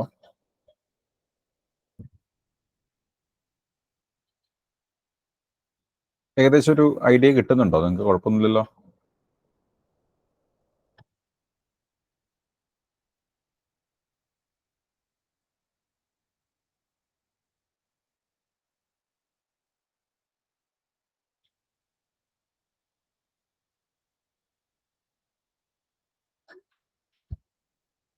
നിങ്ങൾക്ക് ഇത് ടോപ്പിക് മനസ്സിലാവുന്നില്ലേ? ഓക്കെ, ബേസിക് ദയവ് നമുക്ക് കൺട്രോൾ വോളിയത്തിന്റെ കേസിൽ നമുക്ക് പറയുന്നത് മതി. ഒരു അനാലിസിസ് ഓഫ് ഓപ്പൺ സിസ്റ്റത്തിന്റെ കേസ് എടുക്കുന്ന സമയത്ത് നമുക്ക് അതിന് ഫിക്സഡ് ബൗണ്ടറി ഇല്ല. ബിക്കോസ് അതിന്റെ ബൗണ്ടറിക്ക് ക്രോസ് ആയിട്ട് മാസ് ഫ്ലോ സംഭവിക്കുന്നുണ്ട്. അപ്പോൾ ആ മാസ് ഫ്ലോ സംഭവിക്കുന്നതുകൊണ്ട് നമ്മൾ എന്ത് ചെയ്യുന്നത് ആ എക്യുപ്മെന്റ് ഉൾപ്പെടുന്ന രീതിയിൽ ഒരു വോളിയം കൺസ്ട്രക്ട് ചെയ്യുകയാണ്. അതൊരു ഇമാജിനറി ആയിട്ടുള്ള ഒരു കൺസെപ്റ്റ് ആയിട്ടാണ്. അപ്പോൾ ആ പറയുന്ന കൺട്രോൾ വോളിയത്തിന്റെ സർഫസിനെയാണ് നമ്മൾ കൺട്രോൾ സർഫസ് എന്ന് പറയുന്നത്. ആ സർഫസ് ഒരു ഇമാജിൻ സർഫസ്, അതിന്റെ ക്രോസ് വന്ന മാസ് ഫ്ലോ. അപ്പോൾ പല സ്ഥലങ്ങളിൽ നിന്നും മാസ് ഫ്ലോ വരാം. ഒരു ഫാൻ എടുക്കുമ്പോൾ അല്ലെങ്കിൽ സീലിംഗ് ഫാൻ എടുക്കുന്ന സമയത്ത് വെള്ളം അല്ലെങ്കിൽ ഈ പറയുന്ന എയർ എന്ന് പറയുന്നത് എക്സ് ഡയറക്ഷനിൽ മാത്രമാണ് വരുന്നത്. Y ഡയറക്ഷനിൽ വരാം, മേ ബി സെഡ് ഡയറക്ഷനിൽ വരാം. അപ്പോൾ അതുകൊണ്ടാണ് നമ്മൾ അങ്ങനത്തെ ഒരു കൺസെപ്റ്റിലേക്ക് പോകുന്നത്. അതൊരു ഓപ്പൺ സിസ്റ്റത്തിന്റെ അനാലിസിസിൽ മാത്രമാണ് നമ്മൾ ചെയ്യുന്നത്. മനസ്സിലായോ ദേവ് വാശം?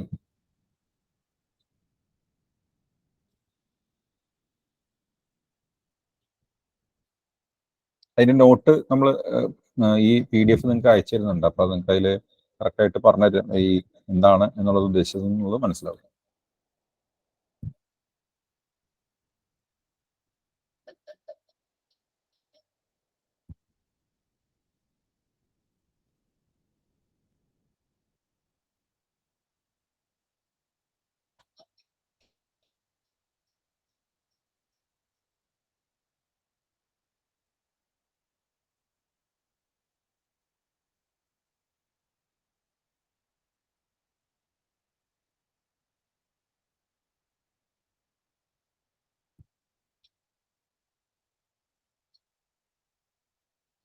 വേറെ എന്തെങ്കിലും ഡൗട്ട് ഉണ്ടെങ്കിൽ ചോദിക്കണ്ടോ?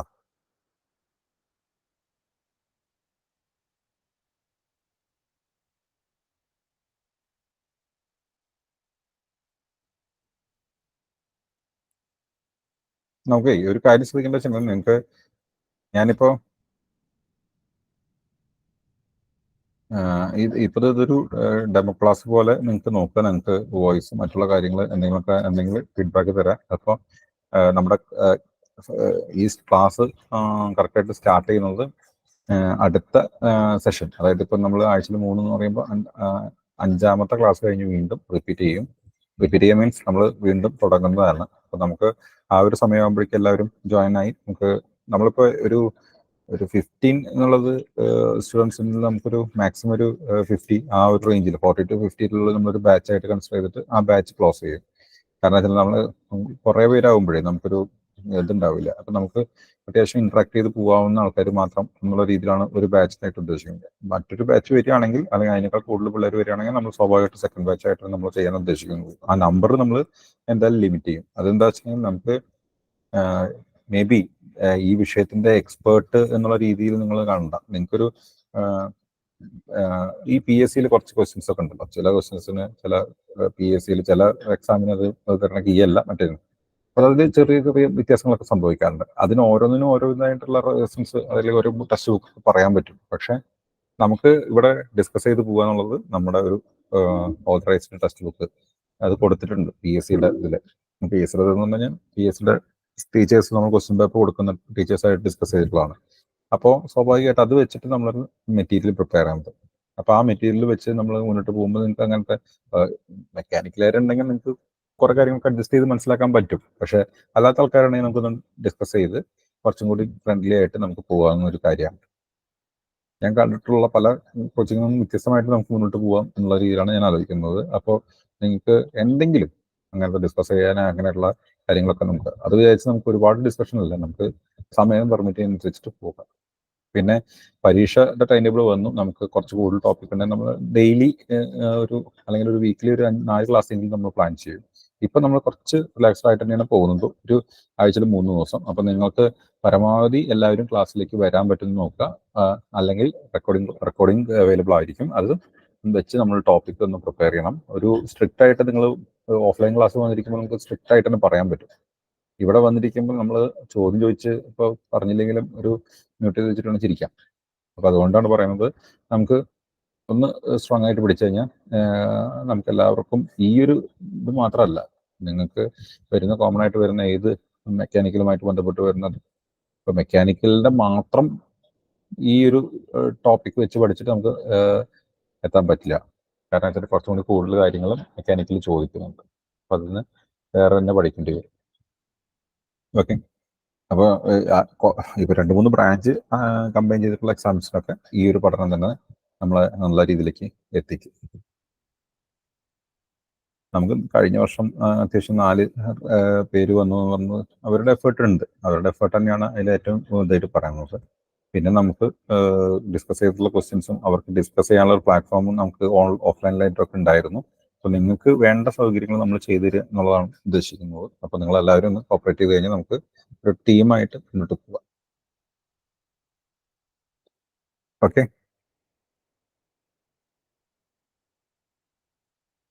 നമ്മൾ 2 മണിക്കൂർ എന്നുള്ള ടൈം ഈ ക്ലാസ്സിന്റെ പോയി കുറച്ച് ബ്രേക്ക് വരുമ്പോൾ ആദ്യം തന്നെ 2 മണിക്കൂർ എന്നുള്ള ഒരു സ്ട്രിക്റ്റിലേക്ക് പോകുന്നില്ല. അപ്പം നമ്മൾ ഒരു ഫസ്റ്റത്തെ ഒരു സെഷൻ എന്ന് പറഞ്ഞാൽ ഒരു 1.5 മണിക്കൂറാണ്. അതിൽ 1.25 മണിക്കൂർ നമ്മൾ ക്ലാസ് ഒരു 15 മിനിറ്റ് ഡിസ്കഷൻ എന്നുള്ള രീതിയിലാണ്. അത് ടീച്ചേഴ്സിനോട് ബ്രേക്ക് ചെയ്തിട്ടും നിങ്ങൾക്ക് എങ്ങനെയാണ് വേണ്ടതെന്നുണ്ടെങ്കിൽ അത് രീതിയിൽ എടുത്തോളാനായിട്ട് പറഞ്ഞിട്ടുള്ളത്. അപ്പോൾ ഈ 1.5 മണിക്കൂർ നമുക്കറിയാം ഒരു 10-20 മിനിറ്റാണ് ഒരു ഷാർപ്പായിട്ട് നമുക്ക് ശ്രദ്ധിക്കാൻ പറ്റും. 20 മിനിറ്റ് കഴിയുമ്പോൾ നമ്മൾ കമ്പൽസറി ആയിട്ട് ഒരു ബ്രേക്ക് തന്നിട്ടൊക്കെയാണ് നമ്മൾ മുന്നോട്ട് പോകുന്നത്. ഇനി എന്തെങ്കിലും സജഷൻസ് ഉണ്ടെങ്കിൽ പറയാം, നമുക്കത് ചെയ്യാം കേട്ടോ. അപ്പോൾ ഇനി വേറെ ഒന്നുമില്ലെങ്കിൽ ഞാൻ നോട്ട് എല്ലാവർക്കും അയച്ചു തരാം. അത് ശ്രദ്ധിക്കണം. നിങ്ങൾ വാട്സാപ്പിൽ രഞ്ജിതയായിട്ട് കോൺടാക്ട് ചെയ്യാം. അപ്പോൾ രഞ്ജിത നിങ്ങൾക്ക് അയച്ചു തരും. ഓക്കെ, വേറെ എന്തെങ്കിലും ഡിസ്കസ് ചെയ്യാനുണ്ടെങ്കിൽ നിങ്ങൾക്ക് നിൽക്കാം, അല്ലെങ്കിൽ ലീവ് ചെയ്യാം കേട്ടോ. സാർ നാളെ ഈ സബ്ജക്ട് തന്നെയാവോ കണ്ടിന്യൂ ചെയ്യാം? ഈ വീക്കിൽ നമ്മളിപ്പോൾ അങ്ങനെ 2 ക്ലാസ് അടുപ്പിച്ച് വരില്ല. അടുത്ത വീക്ക് തൊട്ടിട്ട്, അതായത് നമ്മുടെ ഫസ്റ്റ് സൈക്കിൾ കഴിഞ്ഞതിന് ശേഷം നമുക്ക് 2 ക്ലാസ് കമ്പൈൻ ചെയ്യുന്ന കാര്യം നമുക്ക് നോക്കാം കേട്ടോ. കണ്ടിന്യൂറ്റി കിട്ടാൻ വേണ്ടിയിട്ടല്ല, നമ്മളത് ശ്രദ്ധിക്കുന്നതായിരിക്കും കേട്ടോ. സാർ അതുപോലെ ഈ കോഴ്സിന് ഡ്യൂറേഷൻ ഉണ്ടോ? ഇത്ര മന്ത്സ് കൊണ്ട് പോർഷൻസ് കംപ്ലീറ്റ് ചെയ്യാന്ന്? ബേസിക്കലി നമ്മൾ ഉദ്ദേശിക്കുന്നത് വെച്ചിട്ടുണ്ടെങ്കിൽ നമുക്ക് എന്തായാലും ആ സിലബസ് വരുന്ന സമയത്തുണ്ടല്ലോ 1-2 സിലബസുകൾ. നമ്മളിപ്പോൾ ഇൻഡസ്ട്രിയൽ എഞ്ചിനീയറിംഗ് കഴിഞ്ഞ പ്രാവശ്യം ഉണ്ടായിരുന്നു. ഈ പ്രാവശ്യം ഇൻഡസ്ട്രിയൽ എഞ്ചിനീയറിംഗ് മെക്കാനിക്കലിന്റെ ഭാഗത്താണ് ഒരു വേറെ ടോപ്പിക്കായിട്ട് കൊടുക്കുന്നത്. ഈ പ്രാവശ്യം എങ്ങനെയായിരിക്കും എന്നുള്ളത്, കാരണം ഇൻഡസ്ട്രിയൽ എഞ്ചിനീയറിംഗ് ലെക്ചറിന് പോളിടെക്നിക്കിൽ വന്ന സമയത്ത് കുറേ ടോപ്പിക് ഉണ്ടായിരുന്നു, പക്ഷെ മെക്കാനിക്കലിന്റെ കേസിൽ പക്ഷെ ചോദ്യങ്ങൾ കുറവായിരുന്നു. അപ്പോൾ നമുക്കത് ഒന്ന് ആ ഒരു സമയത്ത് എന്തായാലും കുറച്ച് ക്ലാസ്സസ് ആവശ്യമായിട്ട് വരും. അപ്പോൾ നിങ്ങളുടെ പരീക്ഷയുടെ മുന്നായിട്ട് വരെ നമുക്ക് എന്തായാലും വേണ്ടി വരും. ഒരു 15 ദിവസം മുമ്പെങ്കിലും നമുക്ക് നിർത്താനേ പറ്റുള്ളൂ.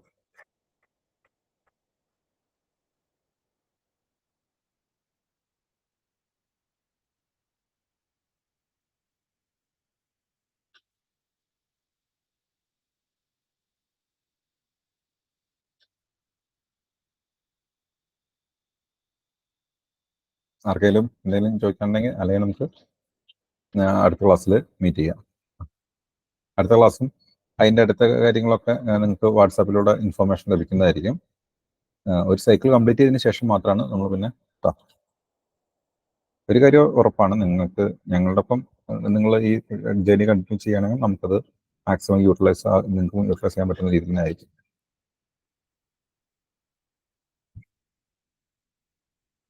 ആർക്കെങ്കിലും വേറെ ഡൗട്ട് ഒന്നും ഇല്ലെങ്കിൽ നമുക്ക് ലീവ് ചെയ്യാം. ലെഫ്റ്റ് ആയിക്കോ, കുഴപ്പമില്ല.